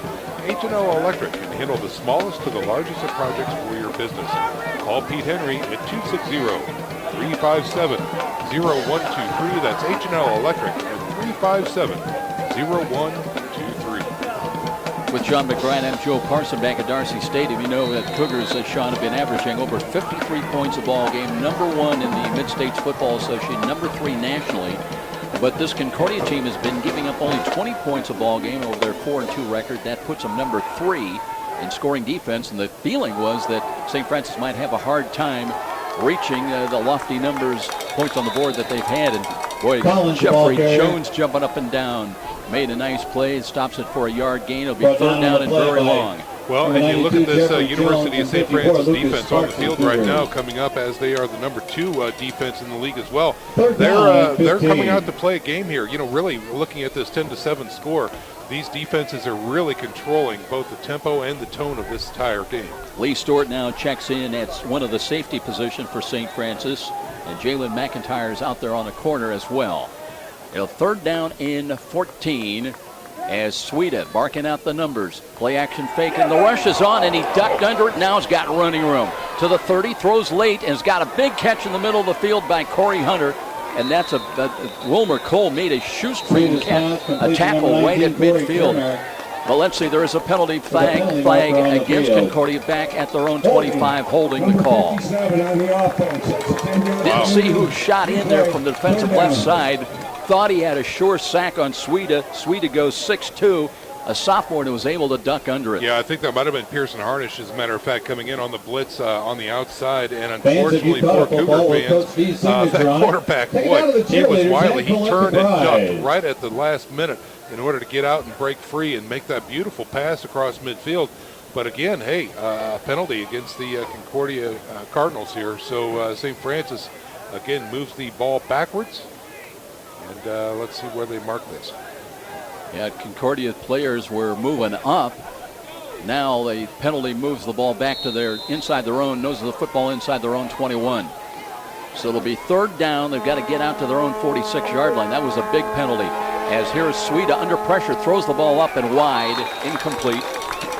Spencer Coward had the coverage out there on the far side, so we'll bring up fourth down, and we'll see the punter Andrew O'Hara coming on once again to punt the ball away. Well, great call by the USF defensive coordinators there. They brought 8 and the kitchen sink. They brought everybody on a blitz that time, and it really paid off.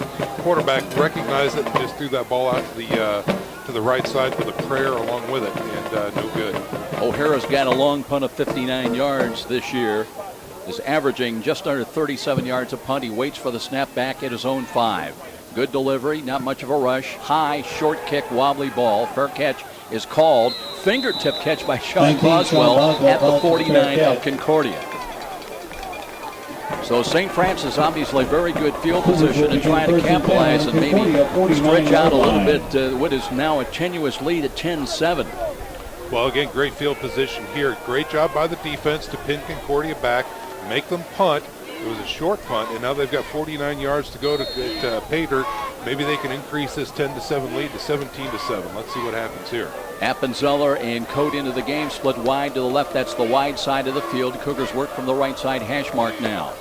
And Ferrer looking, wants to throw again in the pockets. Dances, throws right side. Cam Smith has got the catch and then knocked away. Good defense. That's Nick Holshoe. That is a very, very good defender. And at the last second, able to flick it away from Cam Smith. You know, Cam Smith raises his hands like, where's the call? Well, you're not getting it this time, young man. That was just a beautiful job on defense.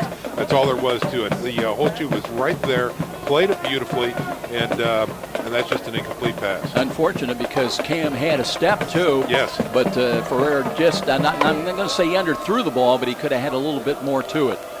Second down and 10 from the 49. And this time they want to run the ball, off tackle run, and there is Justin Green. And he rolls for a first down inside the 40 to the 39. Love it. Justin Green recognizes the seam in between the tackle as the push-out block was there. He originally wanted to go outside, but decided at the last second to cut it up. And a great decision there. Green a week ago against Siena Heights had 11 carries for 28 yards. They'll run him again up in the middle. Then a second level, and he backpedals inside the 30 down to the 27. And a disappointed young man. He felt if he kept his balance, he might have scored. Yeah, I love the up-tempo. Here there's a no-huddle offense, and they have to move the chains again. And it looks looks like now they're going to have to call a play, but there's two really quick plays right in a row by St. Francis. This offense is setting the pace and tempo right now. Drive started from the 49. They're at the 27. At the 13:09 mark, they'll run once again in a stop-and-go move, and Green lost his footing, but Knight scored. Picks up about 5 down to the 22. All Green needs is a break right here, Joe, and he is going to be gone because those last two plays, just one thing went wrong, he got tripped up, and the other thing went wrong, he got tripped up. If he keeps his footing, he could be gone. He is the running back once again. 3 straight calls, looking for running room. Runs into some trouble and nudges down inside the 17, close to the 16, I believe, depending on the spot. He's going to be close, but I don't think he's going to have enough for a first down. That should bring up third and very short. See where they put that ball down. They're going to move it back. Zach Johnson. Boy, back around the 17-yard line, so it'll be third down and a full yard. Third down and 1. 12:21 remaining here in this first half. St. Francis trying to add to a 10-7 lead. 2 wide to the right, including Cam Smith. Coat wide to the left. They come up and press coverage on him. He's got double coverage. They'll run Young again. Looking, chopped down to the 16. Let's see if he's got enough. I think if you look at the head linesman, he will have enough for a first down. By where he's standing. Number 5, officials motioning, move the chains. They've not done that as of yet. Lemansky. And they're taking a long look, and now they move it to the 15-yard line. And that play I love it. Dodge. 16 wasn't good enough. In all honesty, because we've been complaining the other way, I thought Young went down at the 16. Yeah. Mine still had the first down, but the Cougars ready to run a play again. They run him again off tackle to the right, but he runs into his own man and will come back only to the 15-yard line. Yeah, see, now this time Green should have taken it outside. He looked for that same seam inside the tackle, and he should have went outside that time. But, yeah, he wasn't too successful in making any positive yards. Big Nigel Madison, one of their talented defensive tackles there, 275-pound junior. He was blocking things up, and Tyrone could not find a hole. Stewart up on the wing to the left side. Now they got P.J. Dean in there as the running back. It'll be second down and 10. Ferrer, play action fake, wheels to the right. Screen is passed. Here's Stewart. Seth Stewart bangs his way inside the 10. Bumped out of bounds somewhere around the 7-yard line. Got to get down to the 5 to pick up the first down. Such an athlete. Seth Stewart, he had a man shadowing him as he lined up in the wing to the right side with the play action, and Ferrer just wheeled again out to the right with a quick pass to him. So he was covered, but he's such an athlete, he was able to evade and get out of that coverage right there. And no pressure from the backside. He set him up with a first and goal. And by the way, you're right, Sean. They gave him a spot at the 5, first and goal at the 5. And here is the running back, that's P.J. Dean, still spinning into the end zone for a touchdown. He looked like he was going down at the 2, but he spun to his right, 5 yards into the end zone at the 10:48 mark, 16-7. St. Francis building the lead back. Well, again, hats off to, again, that St. Francis defense, which on the previous possession pinned Concordia back after the penalty. They punted the ball, gave it to him at the 49-yard line, set St. Francis up in the short field. The offense comes on and beautifully executes right down the field and scores 6. So the lead is 9. Nix coming on to try to make it a 10-point lead. St. Francis with their biggest lead of the day. They had to come from behind, trailing it early on at 7-3. Right-footed kick is on the way. Looks good and is good. So timeout here at Darcy Stadium.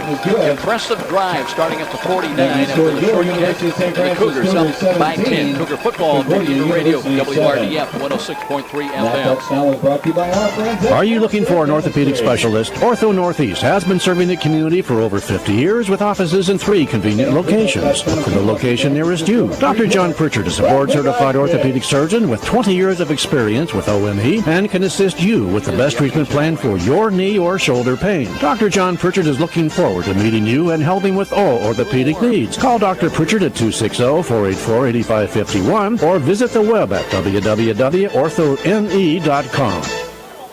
With Sean McBride, Joe Parson back at Darcy Stadium. Well, the Cougars, it took a little while to get on track here today offensively. They had a couple of drop balls, and really, other than a nice catch by Seth Coate, kind of stumbled along, but it looks like now they've settled down, and their lead is 10 here at home. How nice it is for the St. Francis Cougars to have a great stable of running backs as well. You saw some fresh legs come in on that drive there, Joe, and really make a difference. And how about Justin Green having a beautiful drive that there? Herman Mason and Jacob Salas are back deep. Kick is coming near side to Salas and works from the 10 to the 15 to the 20-yard line. He'll get up to about the 25 as he was Jacob hit. Salas on the return. And it'll be 1st and 10. P.J. Dean, who Brought scored down by that 43, touchdown, stayed Leo in Capea and worked on the special of the teams to make the Cougars. tackle. And we'll see Seth Sweet to bring the Concordia offense back onto the field. You know, this kickoff team, they have way too much fun down there, Joe. The St. Francis guys, they're flying all over the place. They're leaping into the air. They're flying down and trying to get that guy. First man to it must win a Twinkie or something like that because they are really pursuing that ball with vengeance. Jordan Mays come in now this series, defensive right end for St. Francis. Got some other new numbers out there. We'll check them for you. And here's McIntyre coming on a blitz, but they run to the right side. Sweet, and he's got a wide open drop of the ball. They might have had a touchdown that time. Open receiver at the 50-yard line, and he was trying to turn the run with nobody behind him. Roderick Daly is incomplete. Daly dropped the ball, and he's a freshman, 5'9", 165, and he played like a freshman that time. That he did, and unfortunately for St. Francis, Wilmer Cole, number 41, he got burnt pretty bad. He got sucked up on the fake when he rolled out, and the receiver was wide open. So the Cougars catch a break. It's 2nd down and 10. Sweet out of the pistol, wants to throw again, near side, tip ball in the air, and that ball's incomplete. Nashawn Lewis was trying to react to it along with Jordan May. It'll be 3rd down and 10 for the Cardinals. We'll give that one to Pearson Harnish. He came in on the outside, saw that the pass was coming, got that paw up into the air, and knocked it away. Seth Sweet coming into today's game, did not play last week. 60 of 121 through the air for 850 yards, 8 touchdowns, 4 interceptions. They were sacked twice last week, and McIntyre threatening the blitz again, defensive right side for St. Francis. Still 12 on the play clock, though, and Sweet it. May change the play at the call at the line of scrimmage now. Has the snap, looking, wants to throw the ball. Rolls to his right side, being pursued. Looking, throws the ball downfield, and there is the ball caught. Did they get a foot in bounds? We'll wait for the official ruling. They call it a catch at the 48-yard line of St. Francis. That's got to be Corey Hunter again. Yeah, that's exactly right. And that is near the same circus-style catch that was happening before for Concordia to move the chains previously in the first quarter action. And something about that area of the field that they get those catches. By the way, I beg your pardon, that was Kevin Brown-Bako that's credited with the catch, but 1st and 10, 2 yards deep into St. Francis territory for the Cardinals. Sweden now shifting some of his personnel around. Wing back on the left side. They want to run the ball that way, and it does not get much. About a yard gain. A little off tackle run to the near side. Stephen Collins, ball carrier. Yeah, Collins had a tough time making a decision whether to try to go around the edge or cut it up, and unfortunately he lost his footing while trying to make that decision. So not much of a gain. They brought that wing back and sent Mike Blosser, who's actually a tight end. They set him up on the left wing for blocking purposes. Looked like it had more. But St. Francis fought through it now. 2nd down, and let's call it 9. 9:34 remaining in the first half. St. Francis leads 17-7. And Sweet out of the pistol. Running back lined up behind him. Looks to hand it off now. And Boyd's second effort, and they'll gain yardage inside the 45 to the 43. Cougars had great penetration again. And I think it was Eric Himmelgarn might have had a shot at him in the backfield, but it'll bring up 3rd and 5. Yeah, Jordan May, number 99, was able to fend off a block from his defensive end position and finally wrap him up to limit the game. Stephen Collins, that freshman running back in there right now.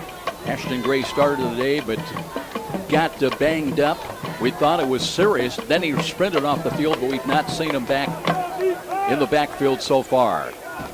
Again, they've got Blosser in. He actually sets up in the slot. Looks like he's way offside.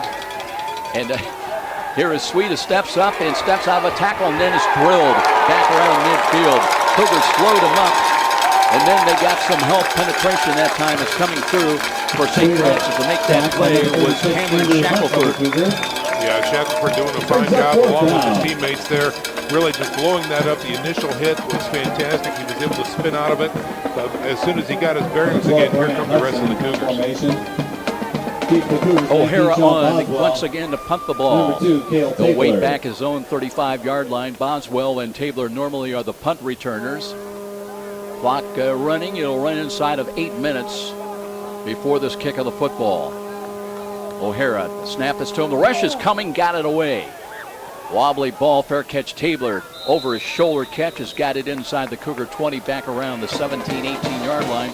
That's where Ferrer and company will start first and 10. Their lead is 10 here at home at 17-7. Well, again, the coaches have to be very pleased at this point. The University of St. Francis on the short field take the ball in 49 yards. They give the ball back to the Cardinals after that score. And then the defense once again holds, and they force the Cardinals to punt the ball away. Now here come the offense.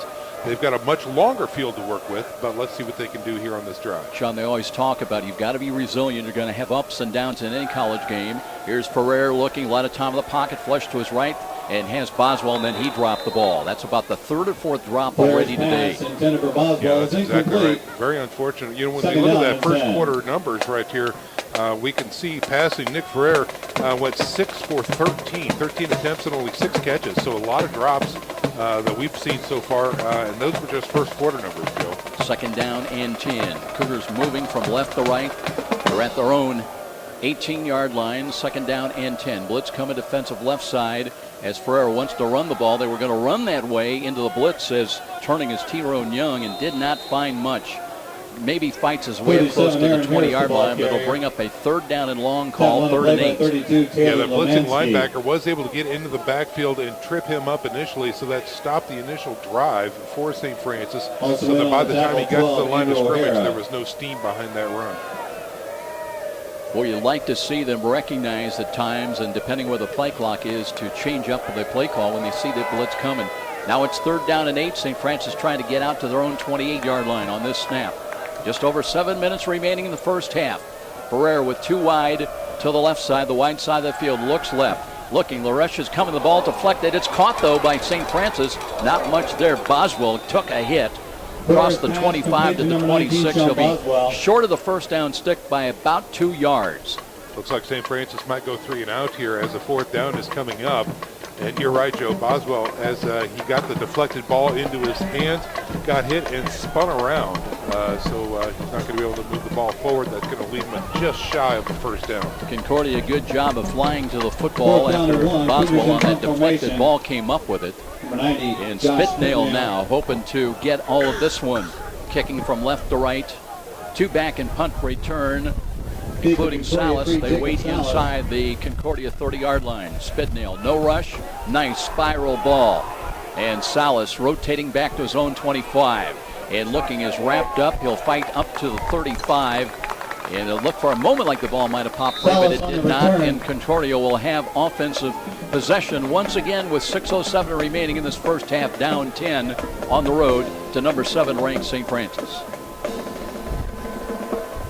Looking ahead, Cougars go on the road, I should say, next week. We'll be in Chicago on the northwest side in Arlington Heights, taking on Robert Morris. Cougars played there last year, played very well with a victory.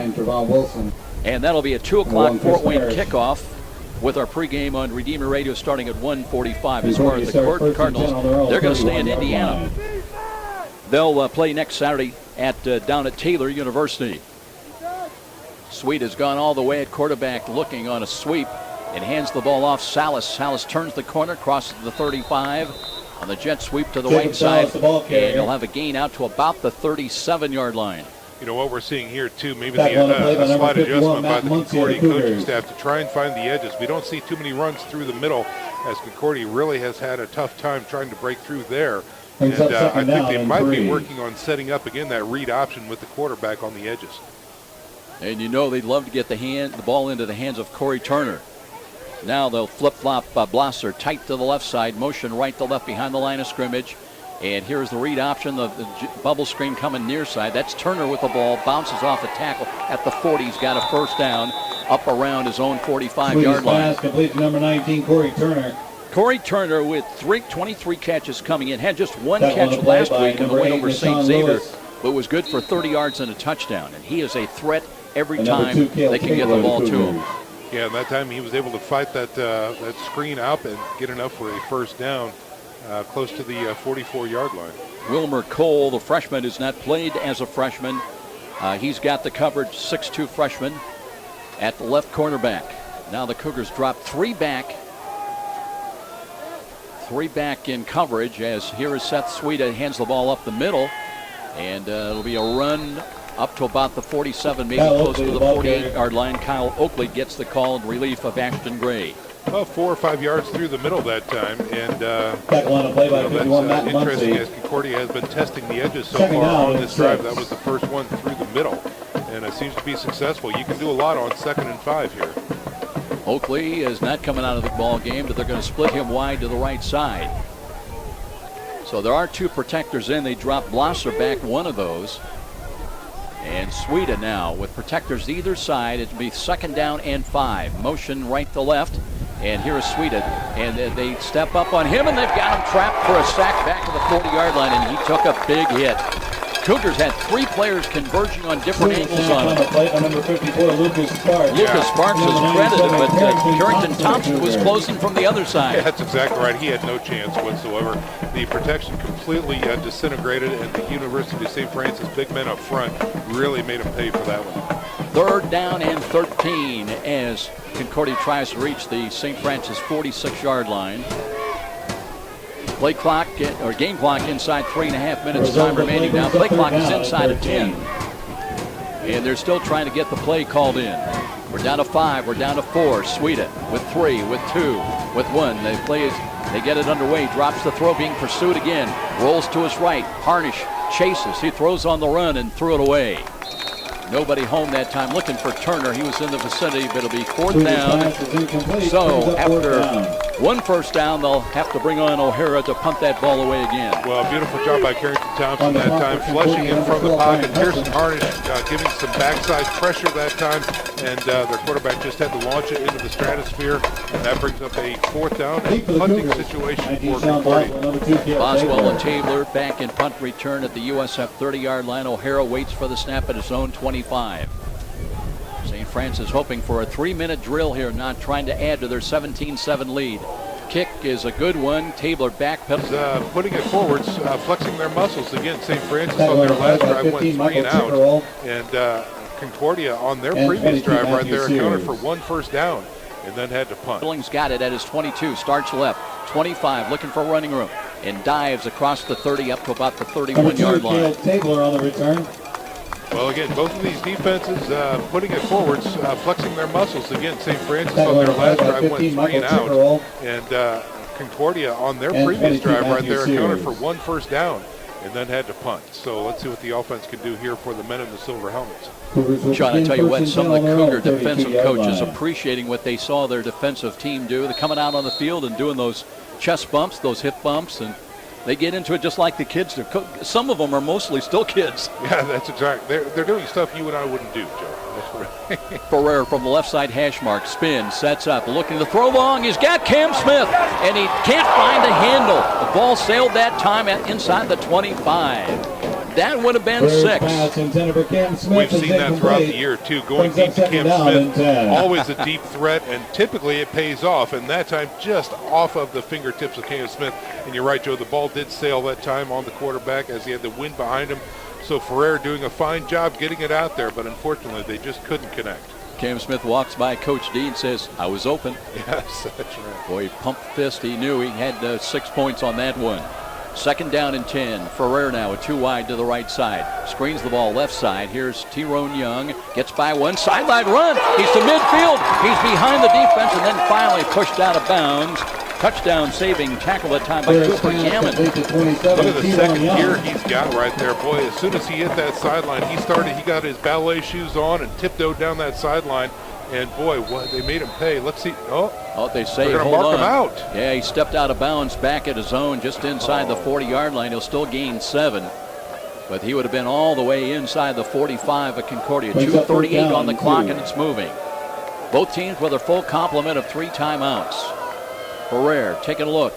Wants to throw again. Over the middle. He's got a crossing catch by Coate. Gave some ground spins to the 45. Still on his feet. Gains another yard up to about the 46-yard line. They'll load the chains. Coate has that situational awareness where he knows he has the first down, but he's not going to quit with that. You know, he's going to try and spin out of a tackle and make as much out of it as he possibly can. And 23 to Cougars hurry up offense now with 2:19 remaining. Ferrer to throw again. Left side, little short pattern. That's caught. And up to the 45-yard line. Seth Stewart, little square out pattern into the flats far side. And he'll pick up about 6-7 yards. Yeah, again, Joe, it won't be enough for a first down, but it does stop the clock. They reset the ball and start it again. Clock is moving. I thought he was out of bounds like you. Yeah, that should it should start on the snap, but, well. Here we go, 2nd down and short. Ferrer wants to hand it off. Tyrone Young starts up the middle, breaks it to the outside, steps out of a tackle. And near side, now it should stop at the 41-yard line with a minute 49 remaining. Pretty good breeze coming out from left to right as we look at it here at Darcy Stadium. So again, with the Cougars moving left to right, that's going to enhance that long pass, especially downfield, as it did when Cam Smith couldn't find a handle. Yeah, we see Cam Smith's going to be split out wide to the right on the short side here. Let's see what they do here on 1st and 10. Boswell up in the slot to the left side, split wide of him is Seth Coate. And here is a screen coming near side. Young needs a block out at the 35 to the 30. And nearly a horse collar tackle as he brings the ball inside the 25, close to the 24-yard line. That will stop the clock. It'll be enough for a first down. And we saw Cam Smith wide out to the right. Stay with his block and spring the running back for additional yards. Cougars trying to, and I believe they're going to take a timeout right here. 1:42 remaining in the first half. It's 17-7. St. Francis trying to add to this 10-point lead before intermission. We'll be back. This is Cougar football on Redeemer Radio, WRDF 106.3 FM.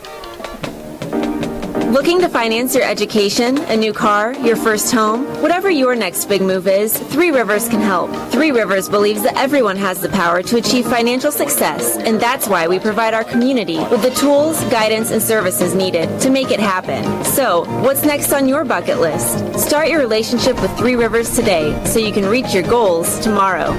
Learn more at threeriversfcu.org. With Sean McBride, I'm Joe Carson. Welcome back to Darcy Stadium. St. Francis trying to maneuver into the end zone if they can, trying to get a late score. They'll have it 1st and 10 at their 24-yard line, leading at 17-7.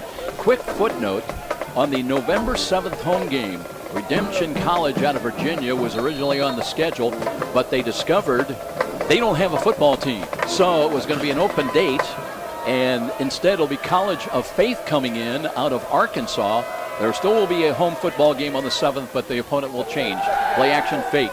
Here's Ferrer, throws to the corners, got a man Appenzeller, and that one sailed wide. So Ferrer on the long passes now on this drive is having some problems zoning in to receivers who've got some open.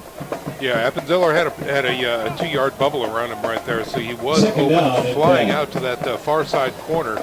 And unfortunately, Ferrer's pass just took him a little bit too far left, so another incomplete pass. 2nd down in 10, still 96 seconds on the clock. 17-7 is our score. McDowell back in, split inside of him in the slot will be Appenzeller. And they've got a new wide out to the near side as well. And here is Ferrer, wants to screen the ball. Tyrone Young, but he's not going to go well. He gets out of it and fights his way back to the 25, maybe close to the line of scrimmage. Clock will keep moving now. St. Francis still with 2 timeouts remaining. They are not looking like they want to use one right now. Pullman, the linebacker, number 20 for Concordia, had him dead to rights in the backfield. Somehow he got out of it, so a tremendous athletic ability right there. Gomez Espino is in as a wide out to the near side. Here's Ferrer, looks that way, throws the ball, and he's got the catch at the 15-yard line. And let's see if he's got enough for the first down. They set it down at the 15. It looks like he might be short, though, by about a half a yard. It'll be 4th down and a yard. And the Cougars going to roll the dice. They'll keep the offensive unit back out there. Yeah, 4-down territory with a minute left. Let's not kick the field goal. Let's go for it and keep that offense off the field for Concordia. They'll run the ball. Here's Young, angles to the right side. He's got the first down. Paul's down at the 12. Clock should stop with 1:02 remaining. It'll be 1st down and 10, just outside the 10. Yeah, good call that time. Again, they set them up very well for even more success. And again, if you kick that field goal on that down, then you have to kick off and give the ball back to Concordia. They had to get a half a yard. They have confidence, and they did it. Trying to manage the clock. It'll be 1st and 10 at the Concordia 12. Koth and Appenzeller wide to the left side. Cam Smith back in to the short side to the right. Ferrer motion by Seth Stewart left to right. Wants to throw that way. Looking. Now throws to the middle, and the tip ball. Grabbed by Cam Smith. Touchdown. The defense was there to tip the ball, but right to the hands of Cam Smith. Touchdown toss, 12 yards at the 35-second mark. Fantastic. Ferrer put enough heat on that ball where the defensive back could not actually handle it or knock it down. He gets his paws on it, but who's behind him? Cam Smith, who wrangles it in for a beautiful score. Cougars with their 23rd point here of the first half, and now ready for the extra point. Attempt by Ryan Nix.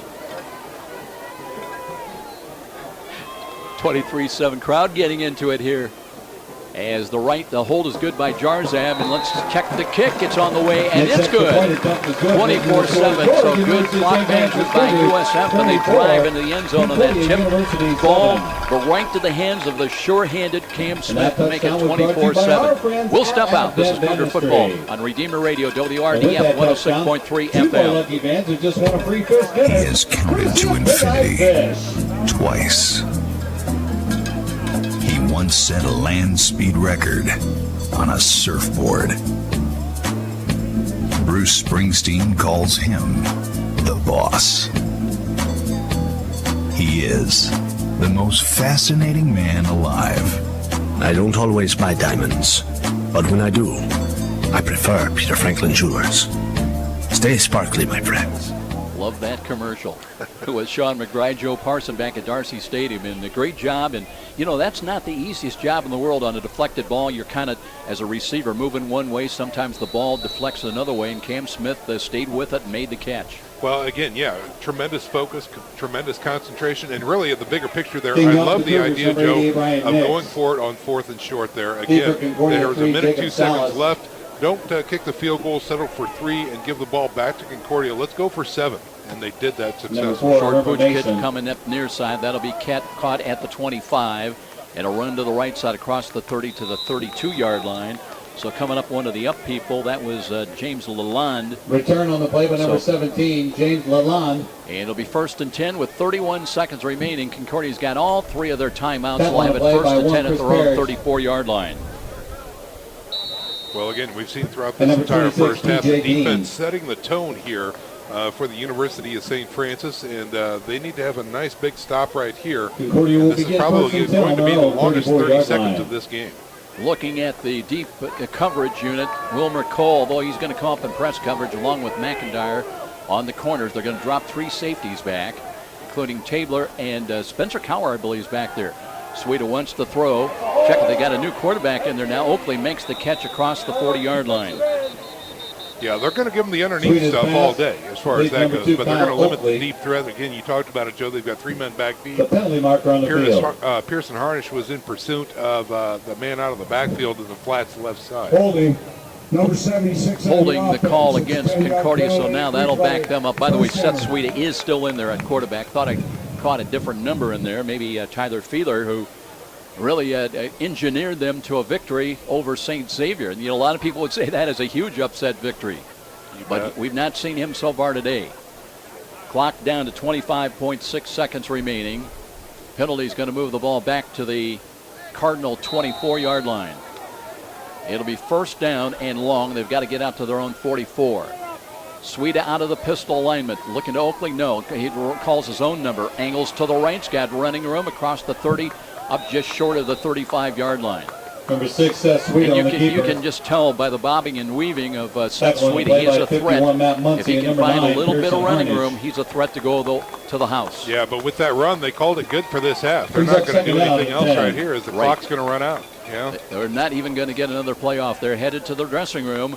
So St. Francis coming from behind. They led 3-0 early. They trailed in 7-3, but since that point, they've put 17 on the board. And check it, they've scored on 3 straight possessions to lead it here at halftime at 24-7. We will take a timeout, and we'll be back, and we'll take a look at the halftime numbers. Much more in our halftime presentation. This is Cougar Football on Redeemer Radio, WRDF 106.3 FM. Redeemer Radio gladly thanks Dr. Mark Stoner, a St. Jude parishioner, for underwriting a portion of our... Copy that. Offers comprehensive dentistry for every family member. Dr. Stoner is now accepting new patients at his new location, 9830 Auburn. There is, yes. Okay. Services for all dental needs. Dr. Stoner can be found on the web at markstonerdds.com or reached by phone at 260-484-4181. It's the Halftime Report with scores, stats, and insights. Here's Joe and the sports team. Please welcome all the way from Port-au-Prince, Haiti, Governor Bill Nathan. Brian, I'm Joe Parson. Welcome back, Bill everybody. is a former child slave quite who frankly, a first little learned to bit drum a sluggish on a effort by 5-gallon St. bucket Francis in the that he early used going. to They had fetch several water drop for the balls family that enslaved him. and did settle for a As Ryan director Nix of the field Boys goal Home to in lead it Haiti, early on Bill a now takes care of 35-yard the field goal physical, at 3-0. emotional, and But then a spiritual big needs of dash orphan by and Sept abandoned Sweden, boys. who came Bill in describes leading his his filming team as with the heartbeat of 406 God rushing yards and on the uses his ground. Did hands not to bring play joy last through week out music. with a He's concussion reminded of protocol. the hands that brought him pain when he was in there to abused play, child and he's gone slave. all the way so far More today. information about With Bill, that please team, Tyler contact Fiedler, Formula for who ran life on 19 Facebook. times for 148 Ladies and yards and gentlemen, 2 drummer rushing touchdowns Bill last week. Nathan. He has not played so far today. Coach Lonnie Preece going with what is his veteran quarterback, he feels. Seth Sweet is back, and he responded with a 59-yard dash at the 6:18 mark of the first quarter to give them a brief lead at 7-3. But since that point, it's been all St. Francis.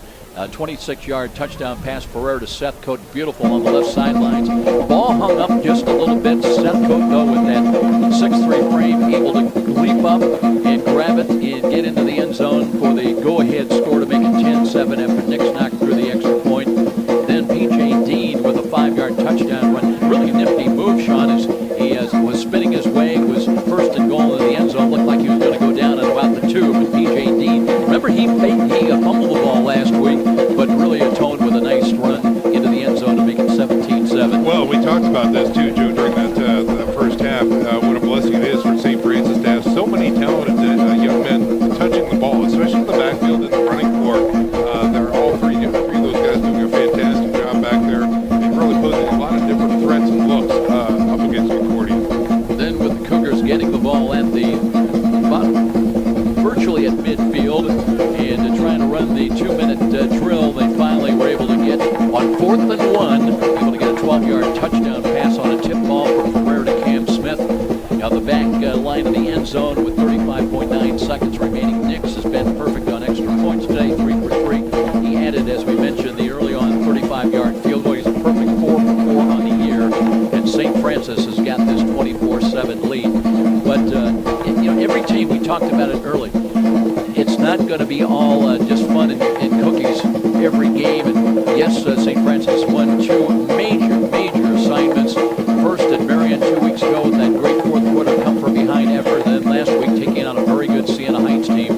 Here today, Concordia, we knew this would be another challenge, and it was. And it took a while for St. Francis to get on track. Well, you're exactly right, because Concordia comes in with a significant amount of confidence, Joe. You talked about it earlier, coming in off of the huge, what a lot of people are calling an upset victory over St. X, and I would agree. If you look at the rankings, obviously it is an upset victory, but Concordia came in with some confidence, some swagger. Their defense is stout. They're putting up some tremendous numbers, shutting down high-powered offenses, and they come into this this contest very sure of themselves and for good reason. So again, this is great, good small school football at its finest right here at the Bishop Darcy Stadium. So a great contest. You gotta love our halftime entertainment. The Cougars spared no expense. I believe that we heard from Port-au-Prince, Haiti, a little bongo serenade by the young man out at midfield here, and the Cougar crowd. Anything that gets them moving around a little bit. If I didn't have to talk and try and complete sentences, I would love this. But right now, it's kind of driving me nuts. I gotta tell you. Let's just put it this way: you wouldn't want to have a long Friday night, after the game, celebrating maybe as a Saints win or a Lures win, and have to come in and have that. It's just, shall we say, a little bit tough on a hangover. We're at halftime here at Darcy Stadium. 24-7 our score. Cougars scored the last 21 points of that first half, and their lead is 17. We will take a 1-minute timeout. We'll be back with more of our halftime coverage. And don't forget, Sean will be down checking in with Kevin Donnelly before the second half starts as well. This is Cougar Football on Redeemer Radio, WRDF 106.3 FM. It's a the Dodge Boys here from Lubbock Dodge Chrysler Jeep Ram, and guys, we're excited. It's our Big Finish event. Hey, Ryan, what you got? Matt, our Big Finish event means we have the best deals of the year, starting with an amazing deal on the 2015 Chrysler 200. 0 first payment, 0 money down, 0 security deposit, and 0 due at lease signing, all for just $247 a month. That dog will hunt. Hey, Casey, what about the Jeeps and the trucks? Matt, it's Ram commercial truck season, so you can drive home a new 2014 Ram 1500 Crew Cab Express 4x4 for only $271 per month. And just in time for the holidays, we have no payments for 90 days on all new Rams and Jeeps. I like it. And hey, Big Finish means big deals. Ryan, what else? Matt, we also have an incredible lease on the 2015 Dodge Dart that gets 41 miles a gallon for just $199 a month. Guys, what about the Dodge Boy Promise? We're going to beat any competitor's deal, guaranteed. Just bring us your best deal from any Dodge, Chrysler, Jeep, or Ram dealer, and we're going to beat it. Guaranteed. So come get a Dodge Boy deal during the Big Finish event under the giant American flag, or jump online at GlimmerDodge.com. 24-7 our score here at halftime. St. Francis trailed briefly 7-3. Now they've scored the game's last 21 points. They'll lead at 24-7. And I wanted to talk a little bit more about that changed opponent on the next home game coming up. Cougars go on the road to Chicago, as I mentioned, this coming next Saturday. Play Robert Morris, another dangerous opponent. That is a crossover game. It won't affect the Mid-East League. Today will. St. Francis a perfect 4-0 Mid-East League competition. But on your schedule, it may show Redemption College, I believe, out of Virginia. And this one's hard to explain because you find out that they really have not fielded a football team. And what Kevin Downey told me is they looked at, since they weren't playing the games that were listed on their schedule, Kevin Downey couldn't find another team to fill that the November 7th game. So what he did is he looked at who they were scheduled to play, and he found this football team out of Arkansas,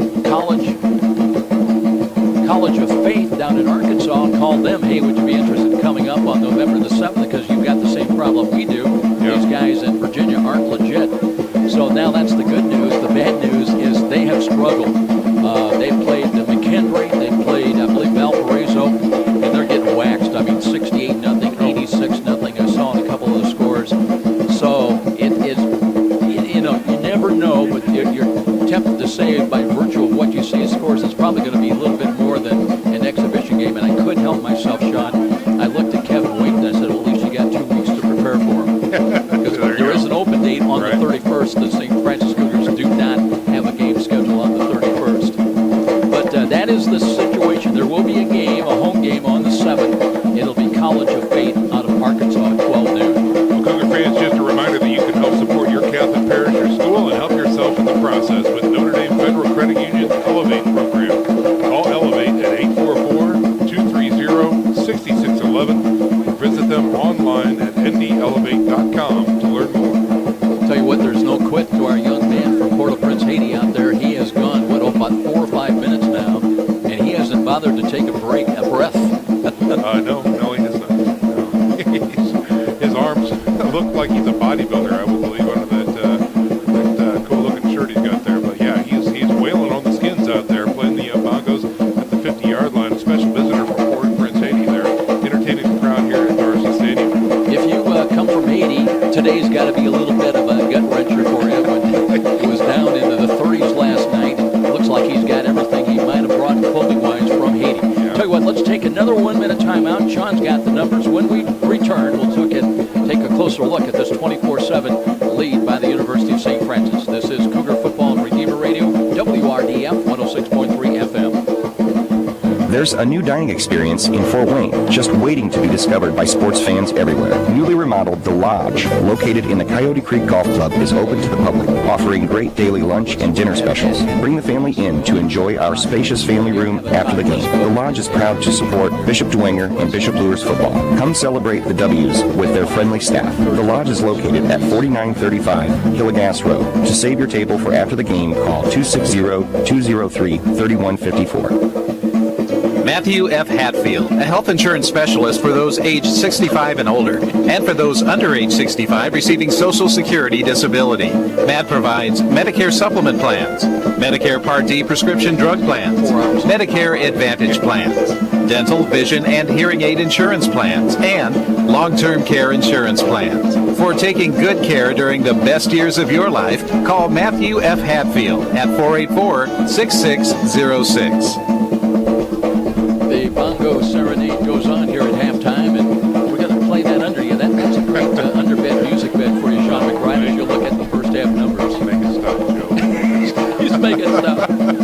Let's talk about the Concordia Cardinals at this point. Individually on the ground, their leading rusher, Sept, the quarterback. He's got 6 carries for 73 yards. Ashton Gray, who we only saw in the first quarter, has 2 carries for 11 yards. Jacob Salas has a carry for 11 yards. Jacob Salas has 1 carry for 7 yards, and Thomas West has 3 carries for 5 yards. Through the air, we've got Sept in passing. He's got 9 attempts, 4 completions for a total yardage of 60 through the air with a long of 27. He's been sacked twice. His receiver corps, we've got Kevin Bako. He's got 2 catches for 45 yards, and Corey Turner, who has 2 catches for 15 yards. So, again, for Concordia as a team, let's go to the team numbers right now. They have 5 first downs, rushing yards on the ground, 17 touches for 91 yards on the ground, passing yards. They've gone through 60 yards through the air. Again, the quarterback says Sweda. He is 4 for 9.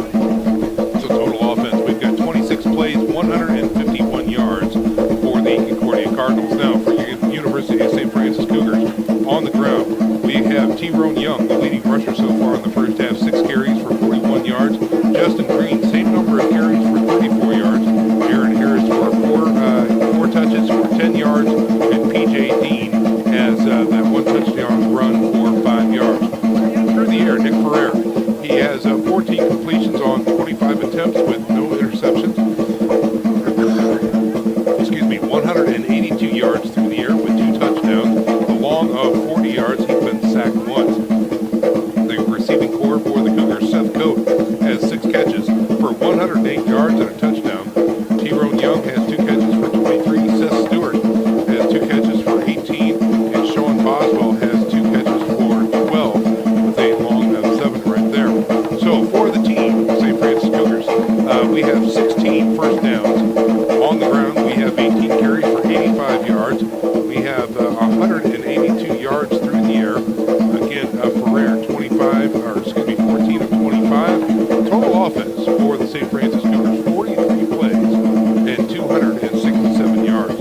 So, Joe, when we look at this, we talked about it specifically. I talked about it. The defense is going to set the tone, and I think St. Francis certainly has on defense limiting the Concordia Cardinals to 151 yards in the first half of total offense, whereas the St. Francis Cougars have 43 plays for 267 yards. I know you talked a little bit about the penalties. They really now some 4 for 57 yards for St. Francis. Concordia had just 3 for 25, but it seemed like it hurt them. Remember, Corey Hunter had a nice catch out around midfield when he was spread it out to the right side, and they might have had a touchdown out of that, but it was called back on a holding. It's not sometimes just the volume, but the timing when those penalties occur, and maybe hurt Concordia a little bit more than St. Francis. Well, and the interesting thing here that we see, Joe, and this is a testament to both of these defenses, when you look at third down conversions, it's a very interesting tale of the tape here. Concordia going 2 for 6 on third down conversions, and you think St. Francis being up 24-7, they've done a much better job, but really not so much. They're going 3 for 8, so they just have 1 more third down conversion with a whole lot more opportunities there for those conversions to happen. So, again, what is interesting, though, is St. Francis has their perfect 4 for 4 red zone opportunities. So, again, that is the tale of the tape. 24-7 is the score. St. Francis on top. You were spot on with that analysis. The red zone ability to cash in for St. Francis, 4 for 4 is the difference. Both these teams were very good coming in on third down situations. As we took a look at Concordia coming in, they were 3rd in the Mid-States Football Association, 40 of 96 for 42%. St. Francis even a bit better at 46%, second best in the league, and also number 10 nationally at 35 of 77 for 46%. They were at 60% last week. Both teams were. Against Santa Heights, the Cougars converted 9 of 15 third down chances, while against St. X, Concordia converted on 8 of 13 chances. Waiting for the team to come back out. And Sean McBride puts on the jacket, gets ready to head down.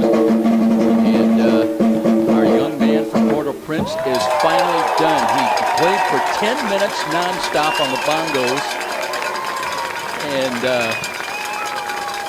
he's a tired young man. They're coming out. They're going to help him carry the chair off. Ladies and gentlemen, McBride one more round of gets applause down all the below. way Let's from step out for this Pregame, 30-second break. Nathan. And we'll be back with Coach D coming up to tell us Please go on our website, find information about Formula for Life and support it. Please. Not a second to spare. At First Federal Bank, we know that's how you feel when running your business. Well, you're fine, Joe.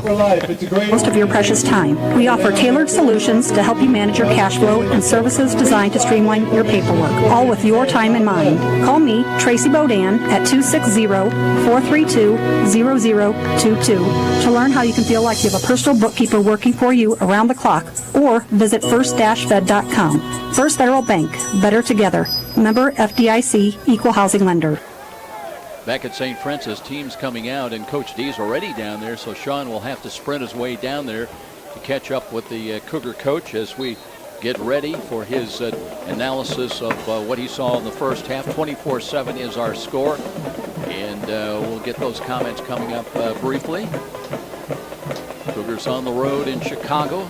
Arlington Heights actually next Saturday, 2 o'clock against Robert Morris. That's a Fort Wayne kickoff time. And our pregame begins at 1:45. Pretty good 40 time by Sean McBride hustling out there to get Coach D. And let's go down and check in. Let's check in with Sean and the coach. All right, Joe, thanks very much. Coach D, what was your message to the team during the halftime? This team we're playing is resilient. They're not going to quit. They're going to keep coming back. We've got to continue to keep the football in front of us. Change a couple things defensively because the play action stuff is pretty good. Offensively, we got to take care of the football. We got to capitalize when we get the ball close. We got to put it in the end zone. So the wind's been a little factor on the long ball. So we just got to connect. All right, great stuff, Coach. Best of luck in the second half. Joe, back to you. Yeah, Coach D talking about the long balls, and certainly Cam Smith might have had another touchdown on a ball that just sailed on him late. He had about 2 steps on the defense. But it is 24-7. That's where we stand here at halftime, getting ready to start this second half, as it will be Concordia to get the ball to start this second half. Wanted to take a brief look at some of the other games going on elsewhere. And of course, in the Mid-East League, Marion on the road today at Lindenwood Belleville against Dale Carlson's team. Siena Heights, they're home today, trying to bounce back after the loss to St. Francis a week ago. They host the Taylor Trojans. And Missouri Baptist, they're also at home taking on Olivet Nazarene. Intriguing games in the Midwest League. St. Xavier at that loss last week, still 1-0 in the Midwest League. They take on St. Ambrose. That's a big matchup because there are 4 different teams with 1 loss right behind St. X in the Midwest League. And St. Ambrose is one of them. Other games, the USF Illinois against Truman State. And that takes care of the major teams that are ranked or near being ranked in the Midwest League. But again, just a final comment about the November 7th home game on your schedule. It shows Redemption College out of Virginia, but it was determined they really are not legitimate. They have not fielded a football team. And Coach Donnelly has been able to fill that date with another football team out of Arkansas. College of Faith Warriors will be coming in here on November the 7th for a 12 noon kickoff, taking on the University of St. Francis Cougars. Then the Cougars are idle. They have an open date on the 31st, and they close out the regular season when they go on the road to St. Louis, the suburbs of St. Louis, on the 14th of November to take on Missouri Baptist. So everybody's still the Concordia. I want to say cadets in the worst way. We had them last night in another high school game, but it's Concordia University here and the Cardinals as they're just final. Some of the team members coming out from the locker room from the R. Bruce Dye Football Training Center in the south end zone. So we'll be getting this second half underway very shortly. And the Cougars have answered all challenges throughout this season, a perfect 6-0. And trying, some lurching along a little bit to start this ball game. They had to settle for a 3-0 lead. They fell behind 7-3 on Seth Sweeta's long run. But now have scored the last 21 points in a row to lead at 24-7. But as Coach D says, it is a 60-minute game. You can't just play for 30 minutes.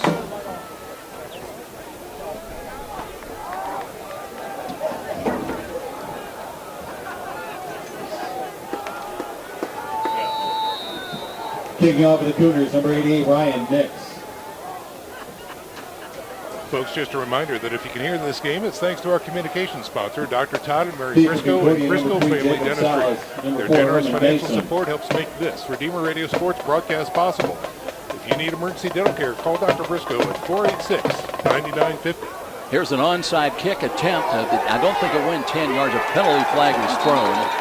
St. Francis does come up with the ball at the 48, but I think it's going to be coming back to Concordia. So a little razzle-dazzle. St. Francis throwing the dice and rolling the dice and trying to come up with the ball, but it's going to be a penalty, I believe, against St. Francis. 46 on the kicking team was offsides. It's a 5-yard penalty, re-kick. I think that was Charles Gaston actually coming up with the number there for the University of St. Francis Cougars, all for naught, as they're going to have to re-kick this one. Had the right idea, though. They got to the ball and just could not make the play. They were offside as Caleb Summers just beat the gun a little bit. So they'll cost them 5 yards, and now I'm sure they'll kick it away. Officials talking about it. The initial indication would be a re-kick. And let's see where they do put that ball. Nix is out there and ready to go to work once again. And they'll back him up 5 yards to the 30-yard line. Well, Joe, you talked a little bit about high school football, and congratulations to the SAC champion Bishop Dwenger Saints wrapping up a great regular season. And we've got some great coverage coming up in the postseason, too, here on Redeemer Radio. Now, I want you to be honest with me. If you look back to the first or second week, would you have guessed that the Saints would have come this far and peaking at exactly the right time? No. I knew the Saints were going to be okay. I had no idea they were going to be conference champions, especially with Snyder in the mix. And so, yeah, we can talk about that throughout the next second half here. But, yeah, what a team. End over end kick comes down to the 10, a return across the 20 to the 25-yard line. Number 4, returned by Herman Mason. So Cougars jumping up and down as it'll be 1st and 10, and we'll see, I presume, Seth Suida going to work again here in the second half as he played very well. He was 4 of 9 through the air for just 60 yards, sacked twice, no touchdowns, but ran big time, went for a 59-yard touchdown to give him a brief 7-3 lead. Ashton Gray comes back into the ball game. He started the game at running back and was injured. It looked severely, but then spread it off the field, and now he's come back as a protector, flanked to the left side of Suida, who wants to throw. Throws right side to a spot and he's got a quick slant pattern, is caught by Kevin Brown-Bako. And they'll move the chains, and here come the Cardinals, 1st and 10. They've got it across the 35 at their own 37-yard line. We talk about this first possession here in the third quarter, how critical it is to set the tone for the second half, and a quick hit right there, a little slant, as you talked about, Joe. And we don't see any other adjustment at this point. I thought maybe that they would try and do a quick offense, a no-huddle offense is what they have, but they're still taking their sweet old time here calling the play. Roderick Daly in wide. Now they put him up on the slot to the right side. One wide to the left. He comes in motion. Daly does. And they'll look, and here's the read option, and Suida is wrapped up and spun around and dropped. Jalen McIntyre played that well. He accounted that time for Seth Suida and came through to knock him down for a loss back around the 35. Just fantastic read there by the defense. They tried again, like you called it beautifully, Joe, read option through the middle. It was not there. The quarterback had to bounce it outside, and nothing doing. It was stuffed right there in the back for a tackle for loss. 2nd down and 12. Loss of 2 back at the 35. Early moments of the second half, 24-7 St. Francis. Sweet out of the pistol alignments. Got motion by Daly again. Wants to throw the slant. That's a low ball. Was it off the ground? Brown-Bako went down trying to grab it. Let's see if they are apparently going to call it a catch. But short of the 40 at the 39 will bring up 3rd down and 8. Just some positive yards back, but not clearly enough. That's going to bring up a 3rd and very long. Brings up 3rd down. Just making a change again defensively. Now Lee Stewart will check in as one of the safeties. Concordia trying to reach their own 48 on this 3rd down snap. Play clock is at 16. They've got time to fix their lineup. And Suida now lets his lineman know what the play call will be. Ashton Gray's the running back. He's not had a chance to run the ball, and they want to throw again. Suida rolls to his right, throws on the run downfield. He's got a man down there, and Brown-Bako makes the catch. got away from the defender. Let's see if it was Wilmer Cole on the coverage. And a big play for Concordia. They'll have it 1st and 10, or will they? Yeah, I think that was a catch, Joe. There's a penalty flag. Yeah, that might be roughing the passer, personal foul. He got absolutely lit up. I didn't see the defender that came in and got him as he released the ball, but boy, he was clocked. So we are going to have an injury timeout here. Number 30 is ejected. Spencer Coward has been ejected for leading with the helmet. And I believe, if I know the rules right, he will not be able to play next week against Robert Morris if he's ejected in this ball game. So that is a huge loss for St. Francis. The play will stand, and they'll tack on yardage as well. But the first order of business will be to check on Sept, who's still on the ground on his back. Now they've got him sitting up. And we'll see if Tyler Feeler will come back in now. We've not seen him today, but he played very well last week at home with 148 yards rushing and 2 rushing touchdowns. He threw for 2 touchdowns in the big win over St. Xavier. Penalty's going to take the ball down to the USF right around the 10-yard line. 12:48 remaining in this third quarter. It will be Feeler checks in, a 6'1 sophomore, 10 of 14 for the year for 150 yards. And a lot of that coming last week, 8 of 12 for 115 and 2 touchdowns. He was sacked twice against St. X. Out of the shotgun formation now, Feeler, and wants to run himself up the middle. Wrapped up, got to the 6, didn't get to the 5. Number 10, Tyler Feeler. It'll be a gain of about 4. Yeah, getting paid for that one. Harnish was right there, number 9 for the St. Francis Cougars. Cougars making changes now. They're going to bring in their heavy package. 281-pound redshirt freshman Eric Himmelgarn will check into the game. It'll be 2nd down and goal from the 7-yard line. A gain of 3, 2 wide to the left side. Feeler with Ashton Gray, the running back, lined up behind him. Seeing his first snaps of the ball game after the injury to Seth Sweda. Gives to Ashton Gray up the, no, it's a keeper play by Feeler, wrapped up by, and McIntyre came through there, grabbed him off the 4. Now they're going to mark him down back around the 5. Yeah, great pursuit angle that time, taken by McIntyre, number 5 for the University of St. Francis Cougars, and really stopped it for not much there whatsoever. Coward has been ejected. Spencer Coward has played so well this year. Marcus Steffi, who's got to believe is in there right now, out of Bishop Winger. 3rd down and goal with the ball at the 5-yard line. 24-7. That's where we were at halftime, and Concordia trying to get a little bit closer. Play clock is inside of 10. They're still standing around now. Feeler brings them up the line of scrimmage. Up on the wing to the right side is Rod Daly. Now Grace. They flank him to the left side. Feeler rolling, and the whistle's blew. He didn't get it off. Play clock ran on him, apparently. Prior to the snap. Timeout. Concordia. So Concordia beat the play clock, calling the timeout to save 5 yards. It will be 3rd down and 5 when we return to Darcy Stadium. 11:04 remaining here early on in the third quarter, and we'll be back. This is Cougar Football on Redeemer Radio, WRDF 106.3 FM. Between classes and practice and parties and finals, it can be hard to stay on top of your finances. Three Rivers is here to help. Whether you need some additional assistance with your student loans, could use a little help deciding what financial products best suit your needs, or simply want some advice on creating a budget, Three Rivers is here for you. We help you to make sense of your money matters so you can feel confident in making smart financial choices now that will pay off later. Get connected and learn more at threeriversfcu.org. Check the Cougars down. Defensive lineman Carrington Thompson trotting out there at one defensive end. Lucas Sparks at the other. Himmelgarn was in there. And Marcus Stepp is in there replacing Spencer Coward.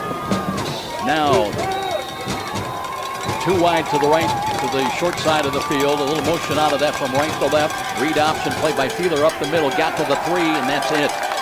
Knocked down will bring up 4th down and goal. Tyler Feeler on the keeper. Well, Feeler, you know, he really wants to make his presence known, and he has decided to keep that ball. They've been really pressing that read option and trying the middle of the lines to really not much success whatsoever. And now they're pressed up to it, 4th and goal here. And you'd have to think that 3 points really won't do much for them right now. Right, and he did not get to the 3. They marked that ball back to the 4-yard line. Gained only a yard. Brown Bako in wide to the right side. He's had some big catches today. And where's Corey Turner? Don't see him out there right now. Ashton Graves, the running back. Here comes the blitz, and now they flip the ball right side. There's Daly. Daly did not get in. Knocked down off the 3-yard line, and the Cougars have held on 4th and goal. They'll take over the football 1st and 10 at about their own 3-yard line. Again, Pearson Harnish and company, that linebacker coordinating great pursuit angles and dropping him short of the end zone. So a tremendous stand by the St. Francis Cougar defense. A little trickery that time as they tried to come with a reverse on that flip, coming back, a counter run to the right side. But St. Francis will have it 1st and goal. Let's see if they're going to mark that ball back at the 3-yard line. So the good news, bad news. You keep them out of the end zone. It's still 24-7. Now you start from your own 3. It's only 97 yards, Joe. There you go. Only 97. That's right. Matter of perspective. Justin Green checks into the ball game, and he will be the running back. And Ferrer and Green are about 3 yards and 5 yards respectively in the end zone. Ferrer out of the end zone, wants to throw. Left side's got Coat downfield. He's got it. If he kept that foot in bounds, and he does at the 43. Wow. Big play from the 3 all the way out. Good for 40 yards and a 1st down. Good heavens. Coat had the room. He had the speed. And Ferrer, even with the wind behind him, put it right on the money where only Coat could make that catch. Big time play. So St. Francis obviously much improved field position now. Exactly 10 minutes remaining in the 3rd quarter. Coach stays in to the left side. Up on the slot will be Seth Stewart. Cam Smith in wide right. They play well off of him. Ashton Hunley's got the coverage. And now Ferrer wants to throw again. The rush is on, though. It steps up the pocket, throws over the middle. He's got Cam Smith. He's got the catch, and he's got a touchdown. 2 big plays for St. Francis. Good for 57 yards and a score to make it 30-7. Incredible, Joe. St. Francis, the claws are out, and they are cleaning them right now. St. Francis on 2 huge throws. Ferrer right on the money to his big playmakers. That is Coat. And then, once again, it is number 84, Cam Smith, scorching the Concordia Cardinals for a huge score. Wow. We're not done. I cannot remember 2 bigger pass plays from the 3 they covered. 97 yards in just seconds. 2 plays, unbelievable. St. Francis really taking it to Concordia at this point. 30-7 our score, and now Ryan Nix on to try to make it a 31-7 lead. Jarzav is the holder. The hold is good. It's the kick. Booming through the uprights, and it's good. Nick's perfect today. Also with a field goal to make it 31-7, and we'll be back here at Darcy Stadium. Wow, what an electric performance now. Much different by St. Francis at the start of the 2nd half compared to the 1st. We'll be back. Cougar Football and Redeemer Radio, WRDF 106.3 FM. Spherion Staffing, locally owned by the Pentenberg family, excels in finding the best candidates for industrial, clerical, customer service, non-clinical healthcare, IT, and professional direct hire placements. Spherion clients are accustomed to getting the right employees at the right time, every time. Spherion Staffing supports the proud excellence of the Dwenger Saints and the Lures Knights, both on the field and in the classroom. Whether you are seeking your next career move or searching for great employees, call us at 260-496-9900 or visit us on the web at spherion.com/FTWayne. Crowd still buzzing here at Darcy Stadium. You know, after you get this 4th down stop, that's the good news. Now you're going to have the ball at your own 3-yard line, and you're hoping maybe a couple 1st downs, get some field position, maybe have to kick the ball. Right? No, sir. And you know, for Concordia, they're probably in there, hey, can we start the 2nd half over again, please? Because you think about it, the quarterback goes down, they can't convert inside the 10-yard line, and then St. Francis scorches them after they give up the ball. Short end over in kick. It comes down. Blasser, I believe it was, brings it out across the 10, across the 20, up to about the 25-yard line. So 1st and 10 for the Concordia Cardinals out of Ann Arbor, Michigan. Concordia University. 26, P.J. Dean. P.J. Dean playing some special teams defense and made the tackle. So, boy, that's got to be really deflating for the, not only do they not get in on that 1st and goal situation for the Cardinals, but then they see just absolutely snake bitten by the aerial attack of St. Francis. Wow. Let's see if they still got Baylor out there at quarterback, and a sweep coming up left side. A little bit of an angled run across the 25 up to about the 30-yard line that time. Roderick Daly on the had carry. 15 carries coming into the ball game, averaging about 6 yards, and he's got close to 6 yards on that carry. Yeah, Marcus That Sept one doing played a by fine number job 2, from the Gail defensive Taylor, back number position, making 31, the stop for Marcus St. Sept. Francis. Cardinals on the run game give you a lot of misdirection. You know, they influence you one way and come back with a counter run the other. You've got to stay at home and be alert. Now it's 2nd down and 5. Daly in motion from left to right, and now penalty flag marker on the field. And that's procedure against Concordia. That'll make it 2nd down and 10. Snap infraction, number 68 on the offense. 5-yard penalty remains. 2nd down. So that'll back them up to their own 25-yard line. 9:02 on the clock here in the 3rd quarter. Wilmer Cole and Nashawn Lewis are the cornerbacks. 2 safeties back for St. Francis. Right now it's McIntyre and Cale Tabler. Got some new numbers in there also. We'll check it. Marcus Sept replacing Spencer Coward, who was ejected. And now it's going to be Failer on 2nd and long. Play action fake. Wants to throw, wants to run. Ran into his own man. Circles to the right side. Looking. Throws on the middle. He's got a catch by Ashton Gray. He's got a 1st down and spins across the 40 up to about the 44, maybe the 45-yard line. No, the knee hit back to the 43. Well, again, great composure that time by Failer, the quarterback. Really nothing happening back there. He couldn't That find one played by number 31. Oh, we got a Marcus flag Sept on the play. Yeah. Oh, boy. There's a penalty marker Concordia on the going to be field. bitten again, but Ineligible downfield. illegal number 65 downfield. on the One of the offense. linemen That's a 5-yard took off down penalty. there. Yeah, with a play that takes that long to develop, that's easy, you know, for an offensive lineman to do, because again, the quarterback was back there scrambling, finally had to roll to the right and make that connection over the middle. But by that time, that offensive lineman probably thought that a pass was made already and started to go downfield and block, but the quarterback had not released the ball yet. So the penalty backs them up now to the 20-yard line. It's 2nd down and 15. That's 2 penalties in a row, Joe, and they're moving backwards on this drive. Inside of 8.5 minutes, time remaining in the 3rd quarter. Cougars show blitz. McIntyre now comes up and wants to at least show initially safety blitz. And here is, again, Failer pitches the ball. Rod Daly looking. Boy, he lost the ball. Free ball. Scramble for it. Looks like St. Francis Harnish has got it at the 15-yard line. Wow. Marcus Sept, number 31 from Bishop Winter, come up, put his helmet right on that ball. It pops right open, and the defensive lineman was right there, number 94 for the University of St. Francis, Drew Durnell, to get the ball, and now the University of St. Francis dominating both sides of the ball. Well, it's partly right. I saw a 9 in there. I think it was Durnell, yeah. So Drew Durnell at the 15-yard line. Fans are friends at Big Eye Fish. And now St. Francis tries to cash in. They lead it 31-7. Last call. Let's see who comes out. Offensively, it'll be Justin Green as the running back. Seth Stewart also Cougars out will there. begin 1st and 10 on the Concordia. And 2 wide to the right, 15-yard including line. this Appenzeller. Boy, he's really... Throw it to me, throw it to me. But he's got double coverage on Right. him. And pump fake. Here's Ferrer, throws to the corners. Got Cam Smith again. He goes up and can't make the play. Generally, you would think Holshoe, but Ferrer took a long time to deliver that ball. Now the Concordia player went down along the end line, and he's injured. Yeah, that play went to the very back end of the end zone back there, in between the fence line, the wall, and the end zone. So it wasn't a bad play or anything like that. They got tangled up a little bit, but the defender is down back there. But Joe, you were exactly right. Cam Smith was waiting for that ball back in the corner of the end zone. And because the throw was late, the defender was able to close on it and get in there and knock it away. So right now they continue to work on that Concordia defender. It's been a rough day for the Cardinals. They lost Ashton Gray early in the ball game. He has come back in to play a little bit here in the 2nd half. We have 7:54 on the clock. And let's see if it is Holshoe. It's getting up and limping a little bit. No, it's going to be Ashton Hundley, I should say.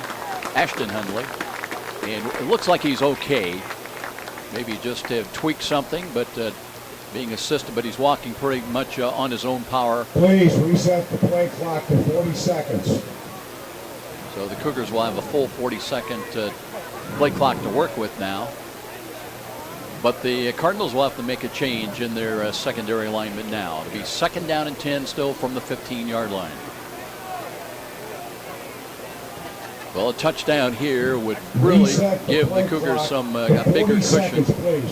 Their lead is 24. And they've scored the last 28 points of this ball game. Yeah, they've got a real opportunity to get some clean jerseys in there and make this the end of the third quarter and the fourth quarter, some development time here, because they've really been, again, dominating both sides of the ball.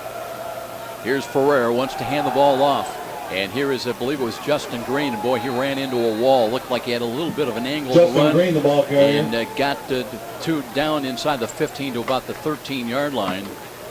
But the defense was there that time for the Cardinals to limit it to a couple of yards gain. Yeah, Andrew O'Hara, number 12, the linebacker. He checks in, 6'5", 230-pound freshman from Cleveland, Ohio. He put a look on him and stopped him right in his tracks. And he does the punting as well. Green stays in as the running back, but Ferrer, play action fake, looks right. Can't find Cam Smith now. He's got to get rid of the ball. And Cam Smith came back. Did he get a foot in bounds? They're going to rule it no catch. Cam Smith points where my foot hit. Said that my optometrist, his name is. Brings up fourth down. Here's his card. But it will be fourth down. And let's see if Nix is going to come on. He will attempt the field goal try. It'll be from 30 yards out. He had earlier today give him an early 35-yard field goal and a 3-0 lead. This time from right about the right side hash mark. A little bit of a right to left angle. Nix is 4 for 4 on the year in field goals, along a 42 earlier today, one from 35, this from 30 yards, left to right. Kick is on the way, long enough, and curling a little bit, and is good. So, Cougars get points on the board, and now they lead 34-7. And we'll keep things right here in this third quarter. You know, Joe, after that play, I really... Young Mr. Smith, I got to tell you, I think it's probably a good thing for University of St. Francis that he's a captain, because for one, he brings that intensity to everything that he does, but two, he is not afraid to really talk up the officials from a player perspective. Anybody but a captain can really not do that. Even after the play, he was outside the team box, really kind of filling the official with some verbiage about his optometrist on that last play. So Cam Smith, he's very passionate about winning and very passionate about what he thinks is right. So hats off to him. With that maturity and with that experience, you know exactly how far you can go to the edge without jumping over, and being escorted to the sideline for the rest of the day. That's right. That's exactly right. So the lead is 27 now for St. Francis here at home, 34-7. As when they were down 7-3, they have come back and scored the game's next to 31 points. End over end kick. Backpedaling. It'll be returned from the 2. Across to the 5 to the 10, 15, 20. Right side across the 25 and up close to the 30-yard line is where Concordia starts on offense, 1st and 10. Mason on the return. Herman Mason credited with that. He had 6 kickoff returns, long of 28 coming into today's ball game. Well, again, Joe, at 34-7, I would really, we'll see how they play the rest of the third quarter here. If, in fact, the University of St. Francis decides to call off the dogs or to keep the press on, let's see what happens. Didn't they try to do that down at Taylor? Yeah, and I bit him right in the tail feathers. Yeah. Here is Failer loading up throws, and that's a ball off the left hand and incomplete, trying to come to Rod Taylor, I believe it was, on the left side. But number 19, Corey Turner. Corey Turner on the intended receiver, but couldn't find a handle. That ball was a little off target. And Failer, who played so well, 115 passing yards, 2 touchdowns a week ago, and ran the ball for 148 yards, 2 touchdowns, has not had the same success here today, coming in for the injured Seth Sweeter. Sweeter was knocked out, did not play last week because of a concussion, and he took a big hit today. Now it's 2nd down and long, and here's the read option they give to Oakley. Oakley trying to turn the corner and steps out of bounds on the far side, up around the 35, maybe the 36.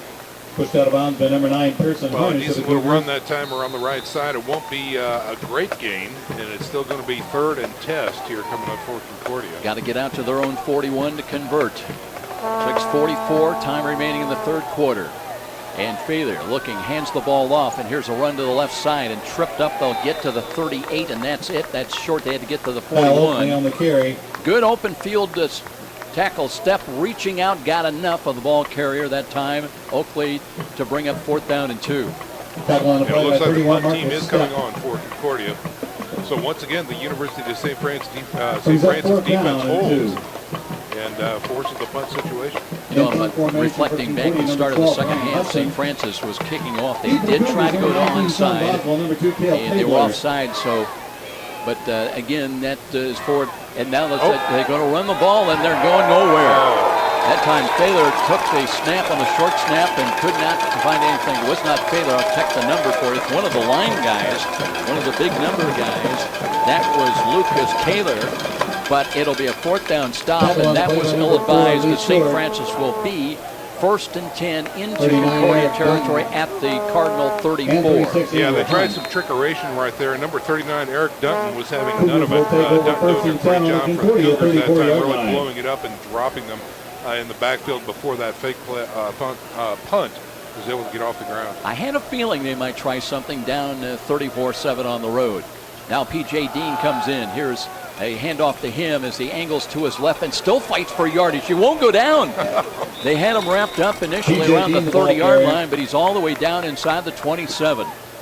And that'll be a pickup of about 7 or 8 yards. Yeah, great job by Dean that time with some really good moves, keeping his feet and evading that arm tackle out there.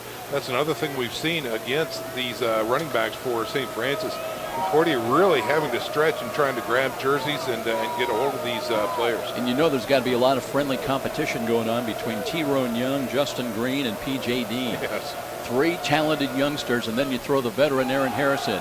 Here's Dean again, off the looking, feeling his way to the left side and battling for a 1st down pickup as he's down inside the 25 from about the 23. Might be enough for a 1st down. I think it depends upon the spot, but I think they're going to get it to him.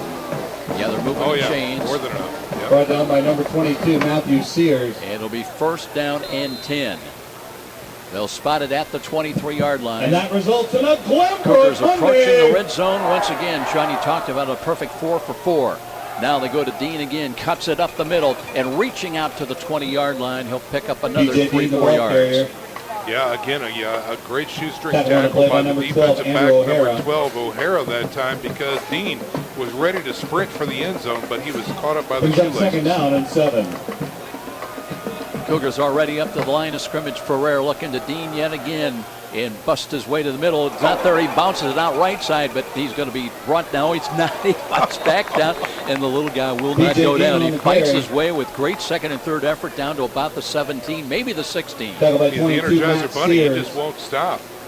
Very competitive young man out there, P.J. Dean. He tries to find... Just over 4 minutes remain in the quarter. Dean stays in as the running back. They've got 2 wide either side of the field. Ferrer this time wants to throw, looks right, throws like a lot of traffic caught. In those holes, if nothing is there, he tries to find another one. When someone tries to tackle him, he tries to get out of it. He just won't stop. Cougars have committed to the run series so far, but it's 3rd down and 4. Just over 4 minutes remain in the quarter. Dean stays in as the running back. They've got 2 wide either side of the field. Ferrer this time wants to throw, looks right, throws like a lot of traffic caught by Cam Smith, dragging tacklers inside the 10, inside the 5, and knocked down right there. That's exactly what we've come to find from Cam Smith. Again, just a little hitch route, go out 5 yards, catch the ball, but he's not satisfied with it. He tries to spin out of the tackle. And again, we talk about those arm tackles there. The defensive back was grabbing his jersey from behind, and it looked like he was doing a workout with a sled as he was dragging that tackler with him. Kayvon Thompson had the coverage that time and holding on for dear life. It'll be 1st and goal now. St. Francis at the 4, trying to cash in once again in the red zone. They work from the right side hash mark. Offset to the left is P.J. Dean. Motion Boswell. They'll flip the ball to him, looking for a seam, and into the end zone. Did he get there? He did. Cartwheels in for a touchdown. It'll be a pass completion. Ferrer to Boswell. That little flip pass.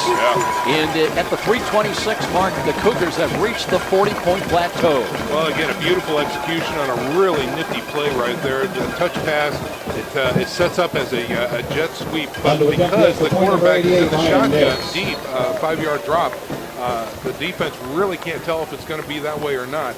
And, of course, just a little flip inside, a little shovel, and they score 6.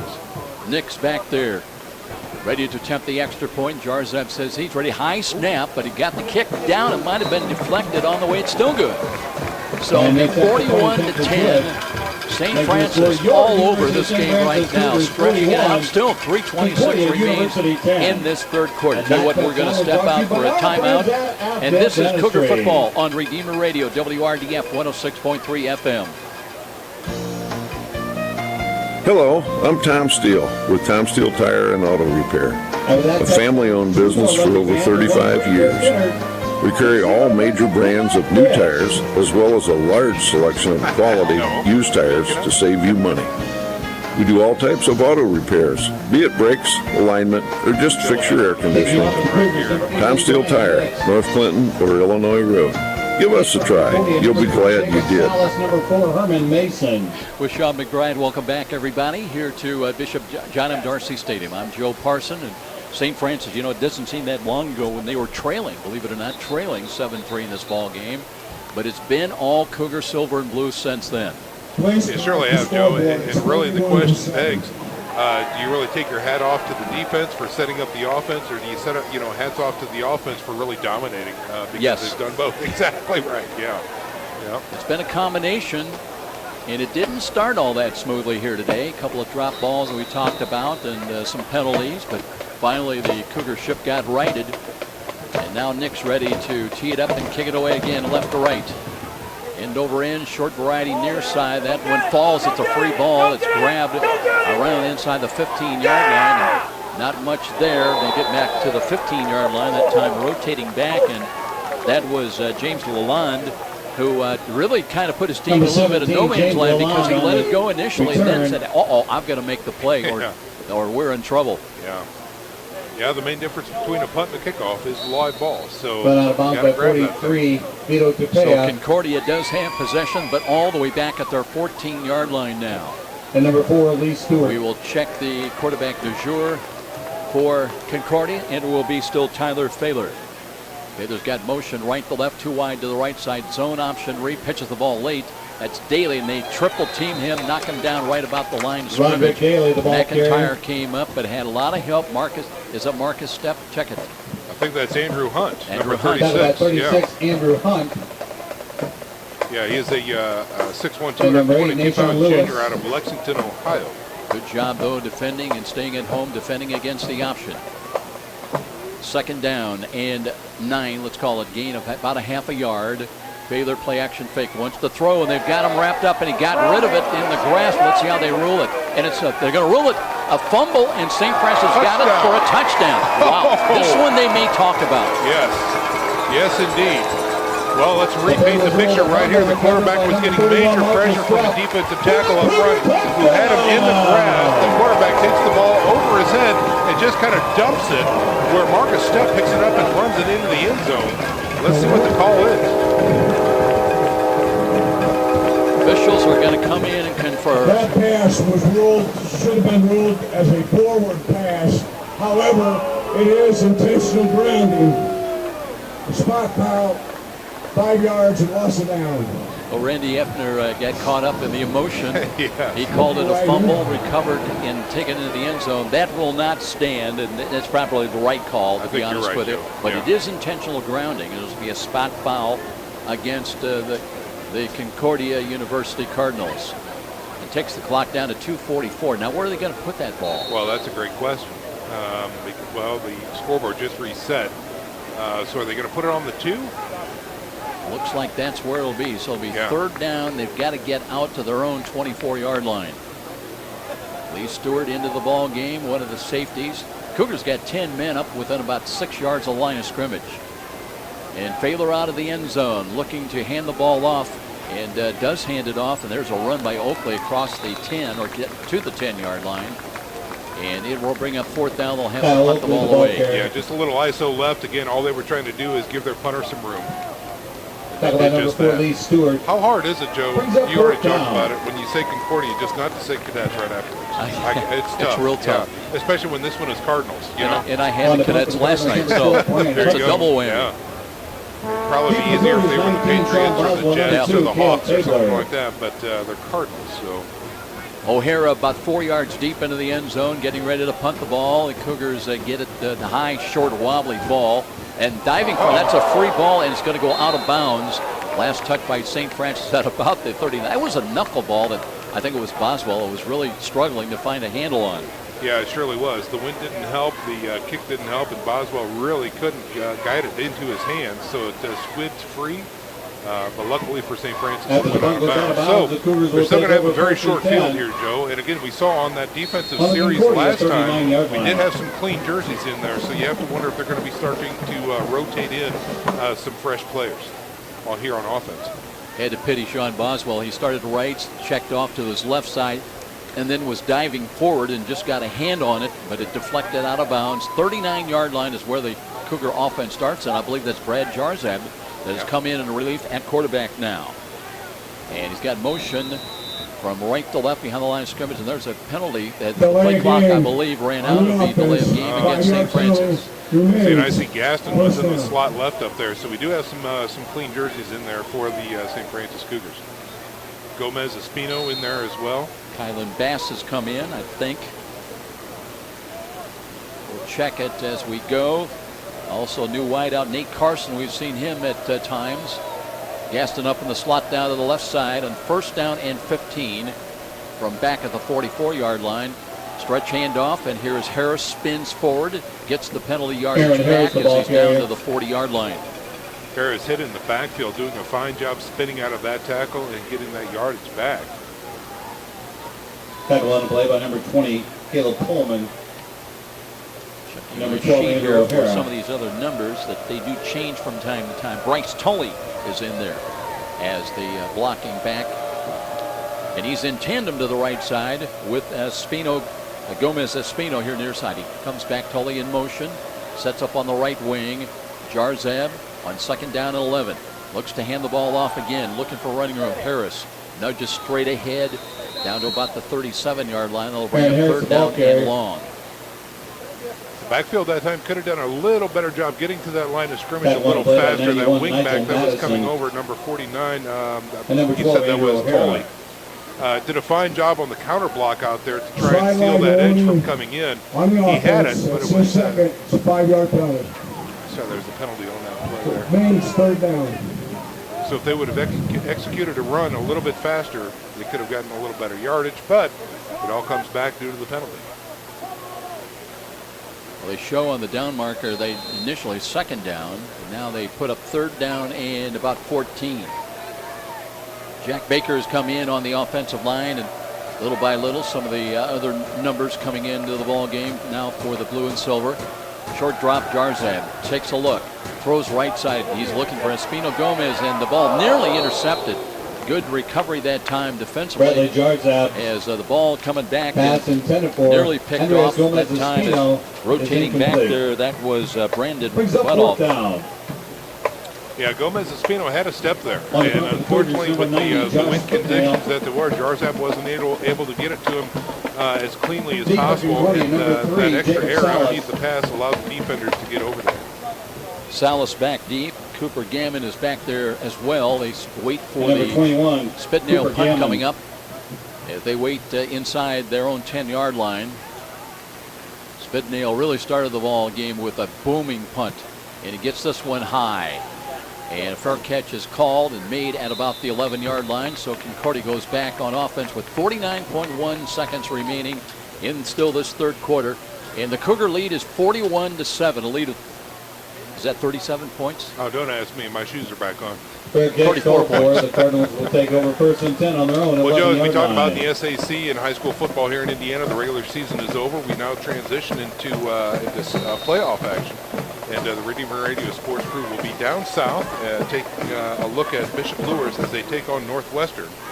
That is tailgate talk starting at 6 with the game of the week starting at 7 o'clock next Friday night. Don't think I've ever been down in Northwestern. You said they're down by Kokomo? That's what I hear. Yeah, it'll be a first time for us as well. Here's a throw to the right side. Corey Turner, the 6'3 senior, comes up with a catch. Baylor making that toss out to the right side. Short yardage play, but it's good for about 5 or 6 yards.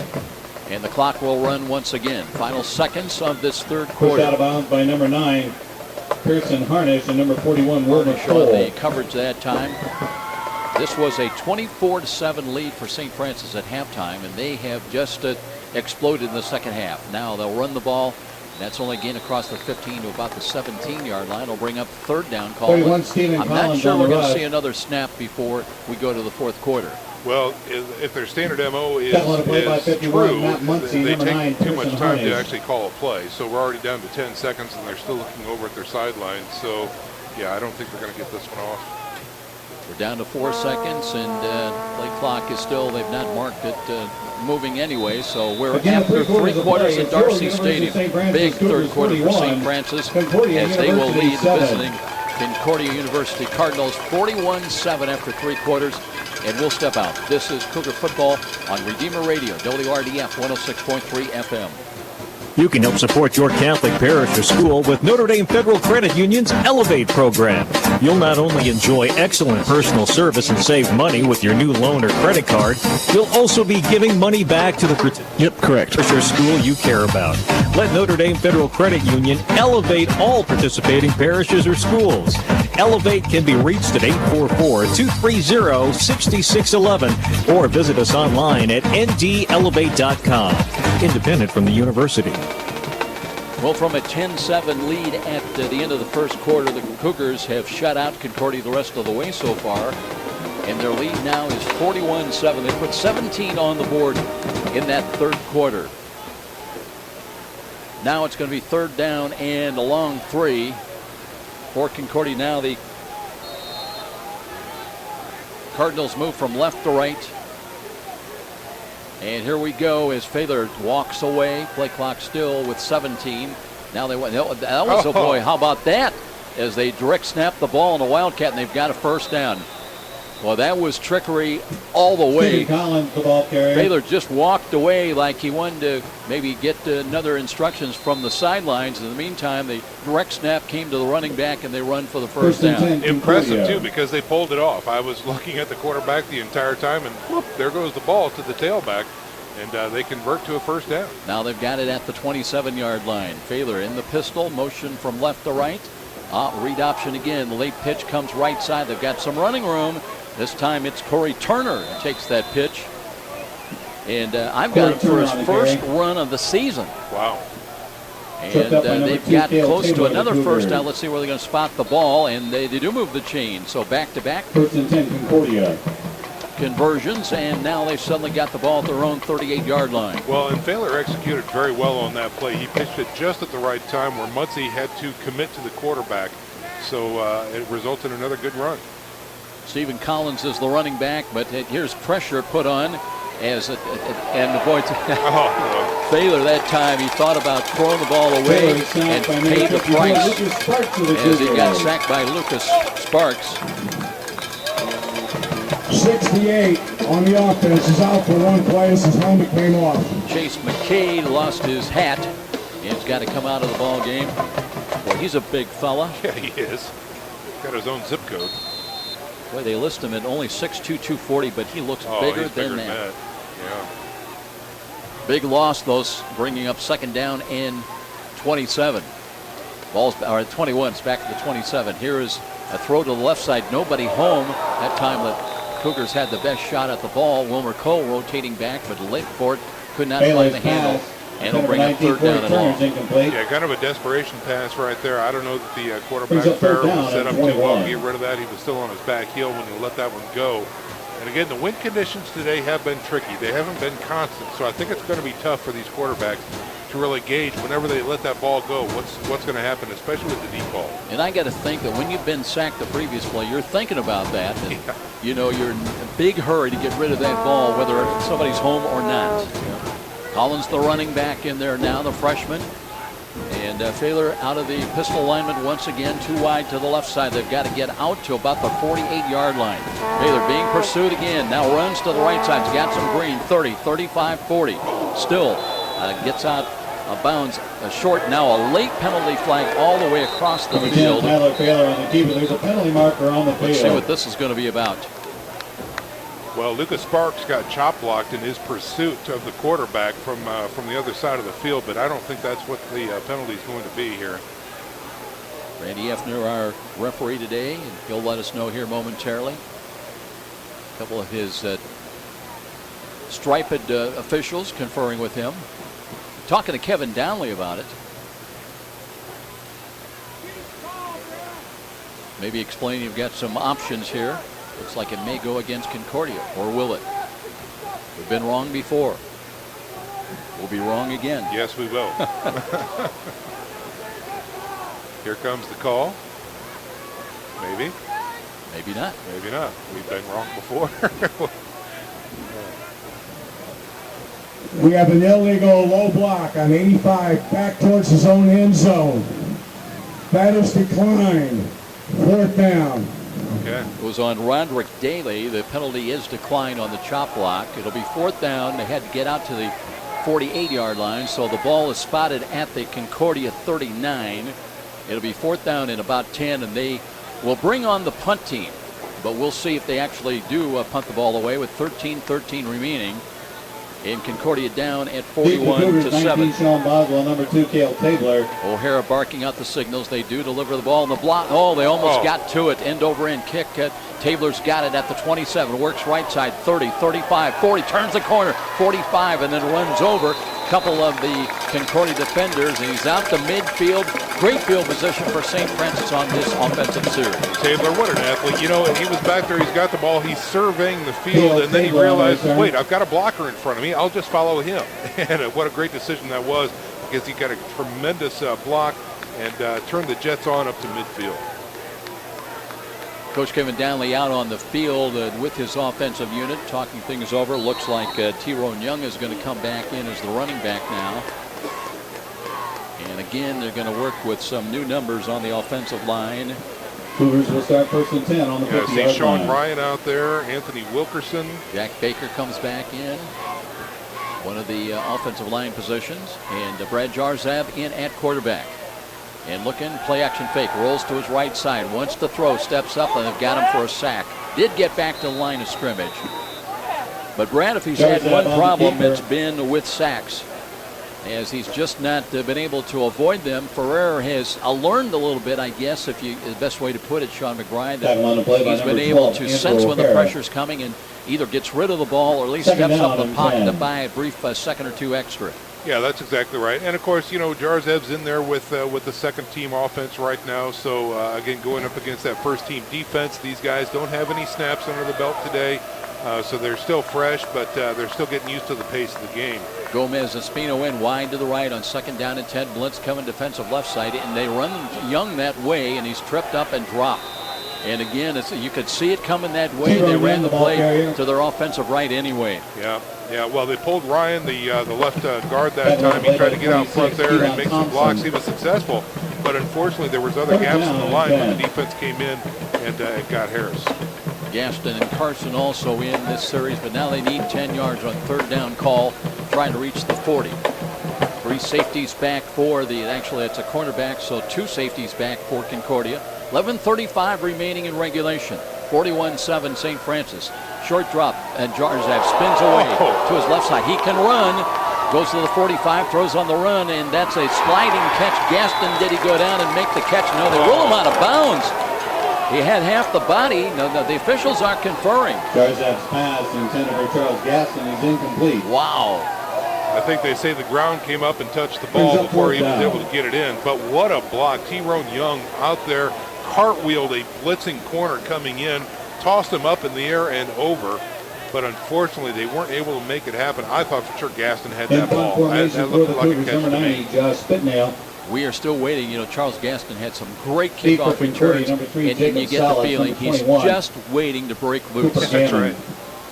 Spitnail's had a good day punting the ball. He's adjusted to everything that the Cougars have needed, whether it's long or positioning, and he throws the ball on 4th down. He's got a catch. That's Marcus Stepp at the 30. He's to the 25, leaps over a tackler, and out of bounds. How about that? There he is, Marcus Stepp. Standout from Bishop Winger High School. What a job. Sean, what's rich about that, you've got the ex-Snyder player throwing to the ex-Bishop Winger player. First down on 4th down. Right. Yeah. Love it. So it'll be 1st and 10. St. Francis maintains possession now at the Concordia 35-yard line. So the offensive unit drops back on the field. They'll keep Justin Green in now as the running back. Gaston slot left. He's like, boy, just throw it to me. Gomez Espino in wide to the right. Now they're coming up with a safety blitz perhaps. Jarzeb looking to hand the ball. Green spins, still on his feet, works to the 20 and dives down close to the 15-yard line. Now he was down on contact. That ball came out well after the play was over. And they'll mark him down actually at the 16-yard line. That'll be a gain of about 7. That's exactly right. Boy, how impressive is he? This young man, Green, I tell you what, he has just played as well as you could ask him today. And still here in the fourth quarter, out there on every down, making it count. Call it a great gain of 9, 2nd down and 1. And I mentioned before, friendly competition. Tyrone Young, what have you done today?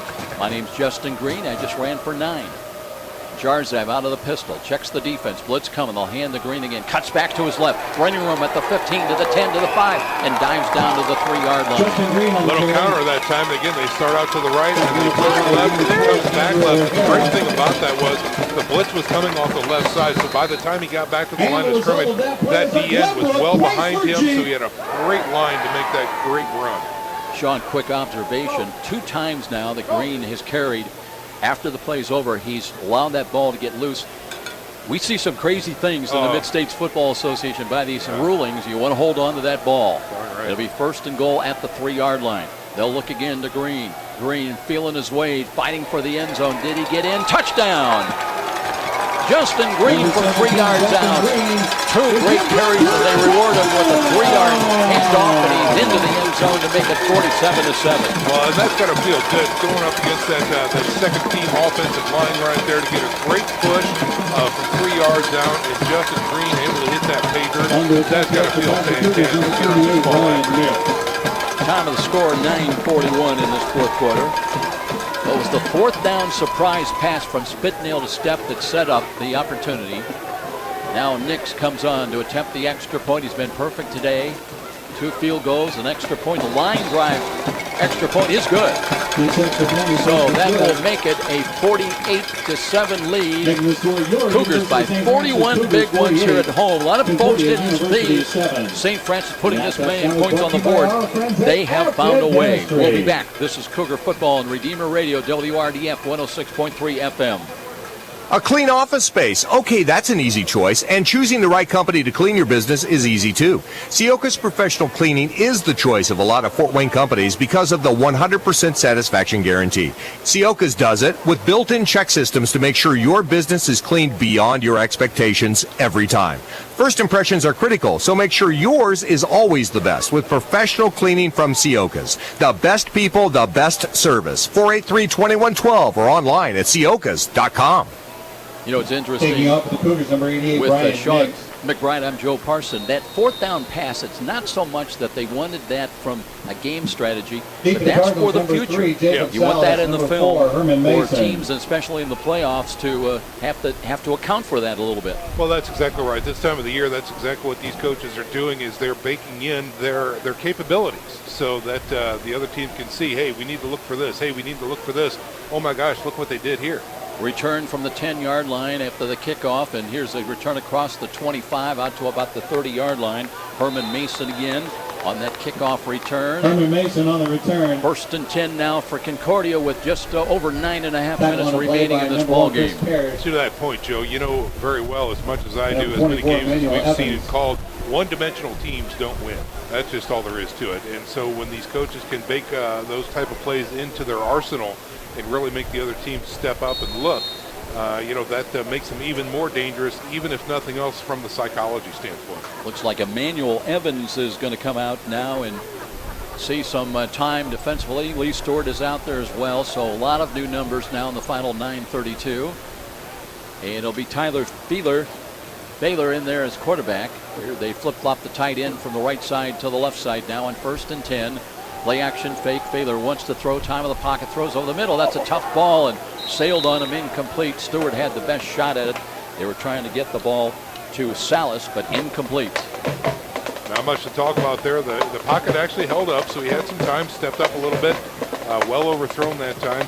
And really, I don't know about our decision-making. Salas might have been the only receiver that was actually somewhat open, but he still had 4 blue jerseys around. But it's a different week, and Fether looks uncomfortable back there. Not certainly with the production he had last week when he threw for 2 touchdowns and ran for 2 touchdowns. Different day here today in Fort Wayne.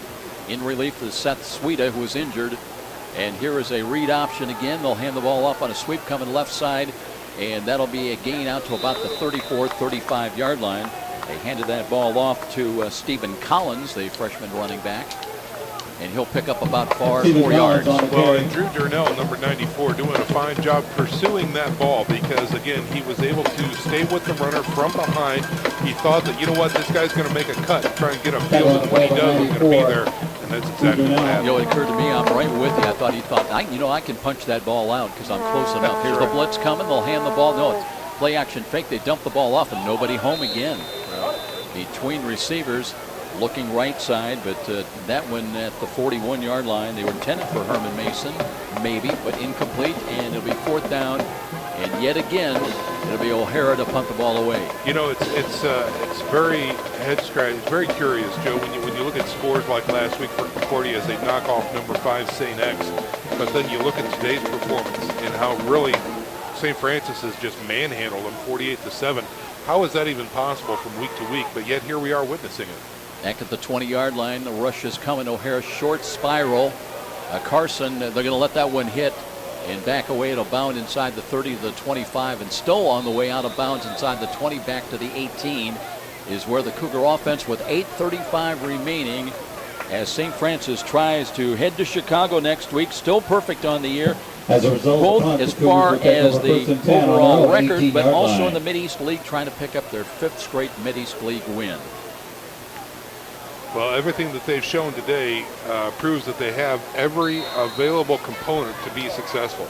And let's hope they do very well on the road. And with an undefeated record so far, they have done well on the road. Let's hope that the tradition continues. P.J. Dean will check back in as the running back for St. Francis right now. He's had some good runs today. 48-7 is our score.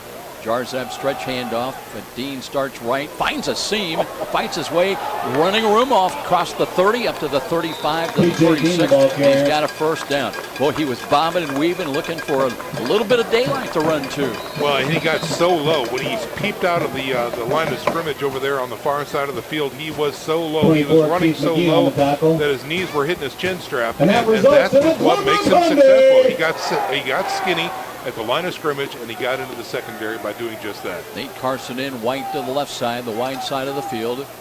Clock should run down inside of 8 minutes before this play. But the ball was fumbled a little bit at the handoff, but there's P.J. Dean again, weaving his way for close to 9 yards, went out of bounds on the Concordia sideline, and he's all the way up to the 48 for another 1st down. Hey, Mr. Green, hi, I'm P.J. Dean, and I just scored 10-yard runs. So friendly competition. Right. We talked about it earlier. Love it too much. It's good stuff. Cougars kind of backing up, though. Let's see. Do we have a penalty flag on the far side around the 41-yard line? Block in the back. Number 7 on the offense. That's a 10-yard penalty. Stays 1st down. That was on Andreas Gomez-Espino blocking the back. Fans, please join us for Mass being set St. at 4 Francis p.m. back this afternoon. Here. Clock is at 7:57 time remaining Chapel. in Chicago next Saturday. Big matchup, crossover matchup, and against the Midwest League's one of the better teams in Robert Morris. Jardzab taking a look at that Concordia defense out of the pistol and looking to hand the ball off again. Dean wanting to run left, gets by 1 and crosses the 35. Quick steps up to about the 36. Just short of the 37-yard line goes P.J. Dean. Looks to be about a gain of 6 right there, and the clock continues to tick down. And St. Francis, for all intents and purposes, just needs to keep playing solidly, and they're going to walk away with a very nice victory here today. Jarzev did not come over to the sideline, but got enough of what he needed to hear as far as the play call. Splits Carson wide to the left once again, and Gomez-Espino comes out wide to the right. 2nd down and 10 from the Cougar 37-yard line. And Jarzev wants to throw, screens the ball near side. There's Dean. Dean lowers the shoulder, delivers a blow, gets to the 40, comes out of bounds at about the 41. He'll be well short of the first down. That'll bring up third down and about 5. Jonathan Carey. Well, and again, because of his toughness, he was able to get 3 extra yards on that. And he was hit in the backfield, put his shoulder into the defender, and rocked the defender back, and so he was able to move forward. Anthony Wilkerson has come in as one of the offensive linemen. Get this, Sean, he's out of Lima Central. He's 335 and a junior. So lots of beef out there. Ow. Let's run behind him. Yes, sir. And take our family. Yeah, that's right. Third down and 5. Jarzev wants to throw. Drops, looks, throws near side. He's got a high ball, incomplete. Looking on the near side for Bryce Tolley, but that one no chance, and he'll bring up fourth down. The Cougars will bring on Spitnail to kick that ball away. That would have been very close to a first down if Tolley would have made that catch and brought it down. He was covered, but again, that ball sailed and went through his hands, just north of his hands. And number 3, Jacob Salas. Punt. Aaron Conrad dropped back in punt return along with Jacob Salas. Spitnail flexing that right foot of his, getting ready to kick the ball away. Waits inside the USF 30 for the snap. Got a good delivery, no rush, really coming, and nice wobbly ball. And that's going to bounce and take a Cougar bounce inside the 25, still bounding at the 20. And it will roll down to about the 19-yard line. So Concordia with 6:08 remaining in this contest. Starting to darken up again here at Darcy Stadium. It had enough sunshine as St. Francis started slowly here today. After a 3-0 early lead, they trailed 7-3, and since that point, it's been all St. Francis. They have scored 45 unanswered points. So 1st and 10, they're trying to hand that ball off, straight ahead carry across the 20 to the 22-yard line. Now both coaches, Lonnie Preece and Kevin Downley, thinking, you know what, 5:58, let's get out of here with no further injuries either way, and prepare for another war, another day next week. Yeah, I see Shackelford in there lining up as a defensive tackle, number 55, making that stop right there for St. Francis. Gain of 3. Blosser's out there. He's played a lot of snaps, a lot of minutes at his tight end position. They move him all around. They use him as a wing back, as a wideout. And now Failer in. He's got motion left to right. Looks to a straight ahead carry, and that'll be a gain out across the 25 to the 26. That's Ashton Gray's back in there again, running the ball. A little surprised this late in the ball game. 5 minutes remaining. Number 39, Eric Duncan. He had his bell rung pretty good earlier in the game. Kids are resilient, though. I mean, it looked like not just his day, maybe his season was over. Right. And then he sprints off the field and came back in the second half. 3rd down and 4. Failer, long count from the line of scrimmage. Wants to throw near side, high ball, incomplete. That one intended for Corey Turner, even at 6'3", no chance on that one. Capea, number 43 that time for St. Francis on the defensive stand. Really kind of mistimed his jump a little bit. That ball did sail quite a bit, but I thought Capea might have an outside shot at that one for the INT. One to keep the play in front of regardless. Concordia short a man. They correct that situation. And Nate Carson back deep in punt return along with Sean Boswell, I believe it is, out there. Or is that Tabler? We'll check in a moment. O'Hara from the 10. Rush is coming. Late to it, and nice, beautiful spiral. Here's Carson from the 40. Up straight. Gets another yard or two to about the 42-yard line. Good coverage down field by the punt coverage team for Concordia, but St. Francis will have good field position with 4:39 and just trying to run out the clock here in the final minutes and head to Chicago with what is now a 41-point lead here against Concordia at 48-7. Well, Cougar fans, Redeemer Radio has one travel sponsor, and that's H&L Electric. Specializing in the commercial electrical needs for the business community, H&L Electric can handle the smallest to the largest of projects for your business. Call Pete Henry at 357-0123. Jalen Gamble up on the offensive line for St. Francis, 6'3", 292 out of North Central. Here's Aaron Harris back in there, turns the corner, looking for some more running room, fights his way just short of midfield. May get up to the 50-yard line. Let's see where they spot the ball. And I think trying to stay in bounds, he did. Trying to keep that clock moving as we're inside 4.5 minutes time remaining. They'll mark it at the USF 49. That'll be a gain of 7. Tackle on a play by 52, Brian Costello. You know, all those 4 running backs for St. Francis give you a little different look, too, with their capabilities. Aaron Harris is more the inside rusher, the tough yardage guy, the blue-collar worker, and he gets the call again, feeling his way, and got to the mid. And the boy got a hit from that helped him go forward for another yard down to the 49, but that's a hard way to get help. Yeah, it sure is. I don't want that kind of help, but you're absolutely right. It does push him a little bit forward. It looks like they're going to still bring up a third down, just shy of a first down. Yeah, they're about a yard short. Brings up third down at 1. Nose of the football just outside the Concordia 48. And you would expect Aaron Harris or Jarzeb on a keeper call perhaps, trying to get that yard and get it just a new series of downs with under 3.5 minutes remaining. Jarzeb barking out the signals, gives to Harris off tackle, and he's not going to get there. As he spun around, met in the backfield that time, shooting through. Pretty good defensive play that time for Concordia's coming through there. That was Jay Koski that made the play and stops it, brings up 4th down and 3, and once again the Cougars will punt. You know, for a freshman, Koski really played that game, that particular play very well from his linebacker position, because he was shading to the outside of the defensive end right there, looking to see if, in fact, Harris was going to go inside or out. So he had his hand on the outside shoulder pad, waiting to make that decision. And as soon as he saw the break, he went for Harris, and it paid off. Spitnail waits back at the USF 35 to punt the ball away. 2 back and punt return for Concordia.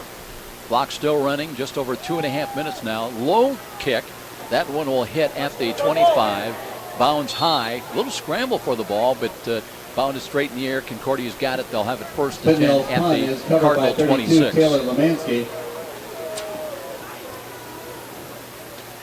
Well, next home game will be on November the 7th. Hard to believe we're saying November. Oh, good heavens. Yeah. No, we were just pulling the calendar out yesterday at home. You know, looking at, well, we've got this date, we've got this to do, we've got this to do. We got halfway through November and looked up and said, oh, my goodness, here we are in November already. Wow. Cougars go to Chicago next Saturday on the 24th, playing Robert Morris. Then an open date on the 31st. And then back home against College of Faith here, which is a new team just added to the schedule because of some problems.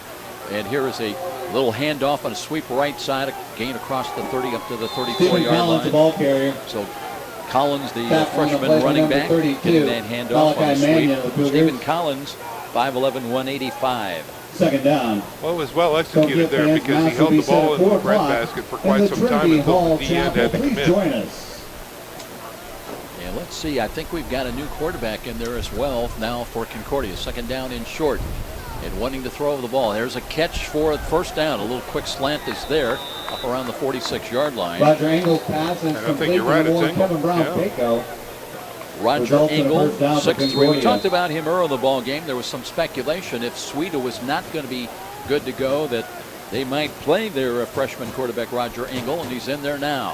1st and 10. Wants to throw again. The rush is on. Got rid of it. Completes the ball. That's Collins. Still on his feet into Cougar territory inside the 40 and all the way down inside the 35-yard line. Cougars had him but couldn't wrap up and drop him back around midfield. Now we're down to 97 seconds, and Concordia would love to get something on the board here in the late going. That they would. They've got an opportunity, too. I mean, this is one of the rare times they've been in Cougar territory here with 1:37 to go in the game. What are we going to have? Maybe a timeout called with 1:37 on the clock. 48-7 is our score. And we'll take this 30-second timeout. This is Cougar Football on Redeemer Radio, WRDF 106.3 FM. Hi, sports fans. Sean McBride here, inviting you to try the Barbershop experience. St. Joe Center Barbershop, located at the corner of St. Joe Center and Maple Crest, prides itself on professionalism, cleanliness, and a family-friendly atmosphere. In their 3rd generation of family ownership, they have a combined experience of over 125 years. Give them a call at 485-6981. It's my barbershop of choice. That's St. Joe Center Barbershop at 485-6981. Timeout was taken by Concordia. They've got 2 left. St. Francis also with 2 timeouts left. So Roger Engel, the freshman quarterback, in there now. He's been the third quarterback of the day used by Lonnie Preece. And it's first down and 10. Looking, there's a quarterback keeper play that's not much available there. St. Francis, one of the linemen, wrapped up and brought it down after a short gain. Angle on the keeper. It looked to be number 78, Joe, on the tackle on defense. That's Dimitri Kaplanis for the USF Cougars. D lineman, 6'2", 257 out of North Webster, Indiana. Loss of 1, second down and 11. Engel out of the pistol, short drop, looks left, throws left, and no, he did pull down, and he's pulled down. He did not get rid of the football, and the Cougars made him pay. That time is coming up. It was Roberto Martinez. Of the Cougars. Yeah, the DM, 218-pound senior, out of Mishawaka. And they're going to take another timeout. We'll keep things right here. They'll have 1 remaining with 1:02 on the clock. 48-7 is our score. St. Francis came in perfect on the year, ranked number 7, 6-0, and just a minute away from taking that Mid-East League record to a perfect 5-0. Joe, speaking of great football, you know, tomorrow we get to see the stars of tomorrow right here at Bishop Darcy Stadium as the CYO playoffs are underway. And tomorrow at 2 o'clock, we're going to go live at 1:55 to take a look at the St. Vincent Panthers taking on the Jap Knights right here. And again, we're looking at 4-team playoff where St. Charles, St. Vincent's, Jat, and Central Catholic will fight for an opportunity to take on the Diocesan Championship a little later on. But right here tomorrow at 2 o'clock, catch the stars of tomorrow. Third down and 18. Motion left to right behind the line of scrimmage. Engel. Play action fake. Wants to throw. Being pursued. Got rid of it late. Completes. But that's going to be a short gain right across the middle, only to about the 46-yard line, or 44-yard line of St. Francis. And it'll keep the clock moving. It'll be 4th down and long with under a minute. Now we're down to 45 seconds to play. On the play by a 32. And they finally do call a timeout here. So timeout, Concordia. That's their last.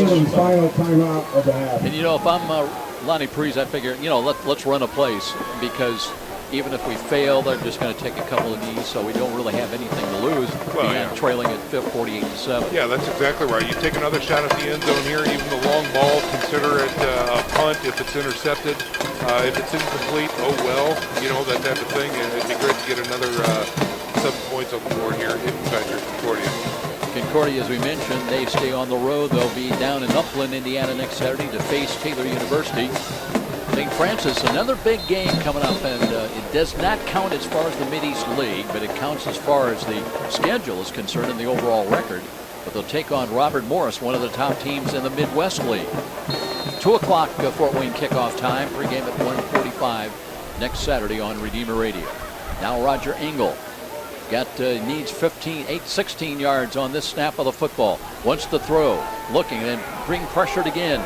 Rolls to his right, buying time, throws near side's got a catch at the 29, and that may be enough, or no, it's going to be short of the first down. He needed another yard. Sliding catch is made, but a yard short, and St. Francis will take over the football with 34.9 seconds. Well, again, good composure by the freshman quarterback to evade the pressure and get the ball out there for a reception, but just a little too short. And we're going to call this one good as the offense for St. Francis comes out. So just got to believe one kneel down, and that's going to be it. Concordia's out of timeouts. DJ Dean comes in with Jarzab, and I'm a little surprised they're not taking the victory formation right now with 34.9 seconds. But they will run Dean, and Dean angling to his left, cuts back a little bit, still on his feet, like a pinball being bounced around there. Takes it out to the 34-yard line, to the 35, and we're down to 22 seconds. I believe that's going to do it. Jonathan Carey. Yeah, I'm really kind of curious as to why they ran a play there, but that will do it. You're right, Joe. Got to be concerned. Back when it was 3-0 St. Francis, they were trailing 7-3, but from that point on, it was clear sailing for the Cougar offense. Finally got settled down, and they come away with a big 48-7 win here at Dorsey Stadium. And they'll take the record down to a perfect 7-0 on the year, 5-0 in the Mid-East League. For the Cardinals, still one game up over 500, so they've got a lot to play for yet on this season. And they're 1-1 in the Mid-East League. Their overall record is 4-3. We will take a 60-second timeout, and we'll be back with our post-game presentation Cougars with a big win here at home today, 48-7 the final. This is Cougar Football on Redeemer Radio, WRDF 106.3 FM. Join us. Will be served 4 p.m. at the Kentucky Hall Chapel. Yeah, is that all right? Let's face it, we're all pressed for time. So would you like the convenience of being able to do your banking on your schedule? With Ford Financial Credit Union, you can. Saturday and even Sunday hours are offered at all 3 Fort Wayne Meyer store branches. Online bill pay and mobile banking are available 24/7. And there's even more convenience with our branch locations on Spring Street and DuPont Road. Right now, Ford Financial is offering auto loans with annual percentage rates as low as 2.49%. And you may be eligible to defer your first payment for up to 90 days. Stop by any of their area branches to find out more. Ford Financial Credit Union. My future, my family, my Ford. Ford Financial is an equal housing lender and federally insured by the NCUA.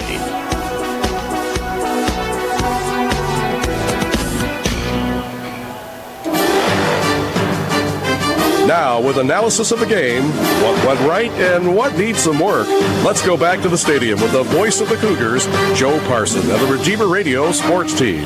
Back at Darcy Stadium with Sean McBride. Glad he could join us today, and all's well that ends well. Didn't start all that way as the Cougar offense kind of bogged down at times. We had a couple of drop balls. They relied on a 35-yard field goal by Ryan Nix to give them an early 3-0 lead. Had to be concerned, though, when Seth Sweet had blasted his way for a 59-yard touchdown run at the 6:18 mark to make it 7-3. But that was kind of get your attention point, if you will, for St. Francis, as they would score 45 unanswered points and rally all the way back as they outscored the Concordia Cardinals to win it by a final score of 48-7 the final here today. Looking at the line score of the ball game, St. Francis rallied for a 10-7 lead at the end of the first quarter. They put 14 on the board in the second quarter, led at halftime 24-7, 17 more, big third quarter production, and then the final touchdown after the fake fourth down punt and a pass from Spitnail, the ex-Snyder player, to Marcus Sept, the ex-Dwenger player. And that sounds wrong even when I say it, but it worked to perfect. Their teammates now, folks, right. And that would set up a 3-yard touchdown run by Justin Green on a fourth down run that, as we mentioned, that Spitnail to Step pass that set it up at the 9:41 mark. That would be the final points here today as St. Francis wins this going away by a final score 48-7. Yeah, and really hats off when we look at the 6:18 mark back in the first quarter, Joe, when their quarterback really scorched St. Francis. Obviously, the smelling salts came out. They woke up and they made some adjustments because they really just shut them down after that. That's all there was to it. So, yeah, really, I said it before, and I'd be happy to say it again. This St. Francis squad has every component to be successful. It just depends on whether they execute or not. Today, they clearly did, and the scoreboard proves it. So I cannot see really any glaring things that St. Francis needs to work on from their Team 1 perspective. They're just really a high-quality football squad. You kind of wonder, though, that somewhere down the line, and obviously the playoffs aren't that far away, but what can this team accomplish when they're really sharp, crisp, focused, dialed in, and execute and play for exactly 60 minutes? They've had some, little lapses from time to time. They've been able to find enough ingredients and playmakers coming up, stepping up, and that's always a key. Find somebody that you heard coaches say it, somebody get out there, make a play. But what would it be like if they just play for 60 minutes sharp? There might be no stopping this team. Yeah, you're exactly right. And one of the things that was proven to me today is, can this team fight back against adversity? Because so many teams are so good that they never get in a position of adversity. Well, here, you just got scorched for 57 yards.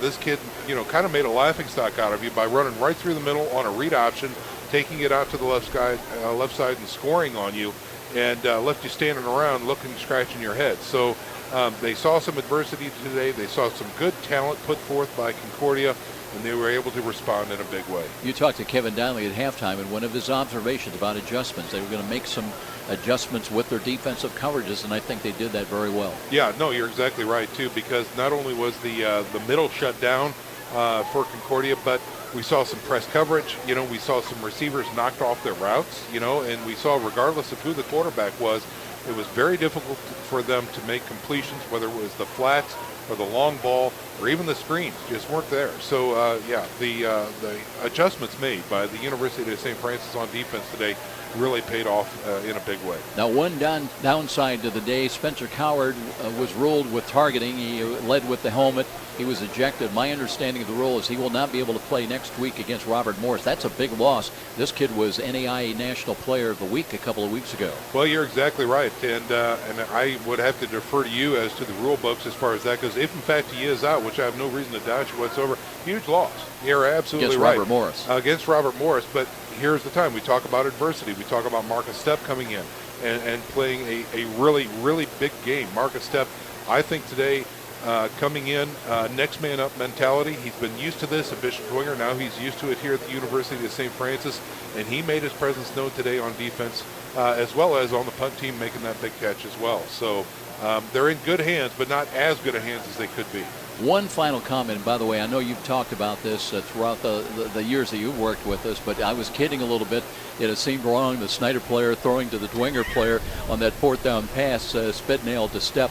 But you've talked about how great it is. All these kids from Fort Wayne, Northeast Indiana, from the Snyders, from the Dwengers, from the Carrolls, Northrop, coming in and bonding, coming together for a common purpose to have in lead college football in the Summit City and on, not just to win league titles, but hopefully somewhere down the line, maybe a national title as well. Oh, man. And, it's one of the great things about that is that there is life after high school. I think some people need to know that and realize that, and this is a great way to do it because, again, those old colors that you used to wear, you have to set them aside, because now you're wearing the blue and silver for the University of St. Francis, and you're taking the talents that you used to work against each other on the field, and now you're working for each other on the field.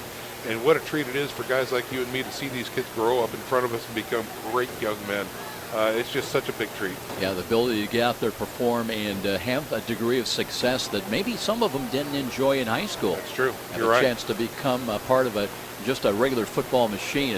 And you've got to really be appreciative of Kevin Donnelly. 18 years he's headed up this program, and after that tough year, I still kind of kid him, 6-5. I know some teams will be thrilled to death to go to 6-5. Yeah, that's right. Concordia might be one of those teams where they didn't win a game for a couple of years.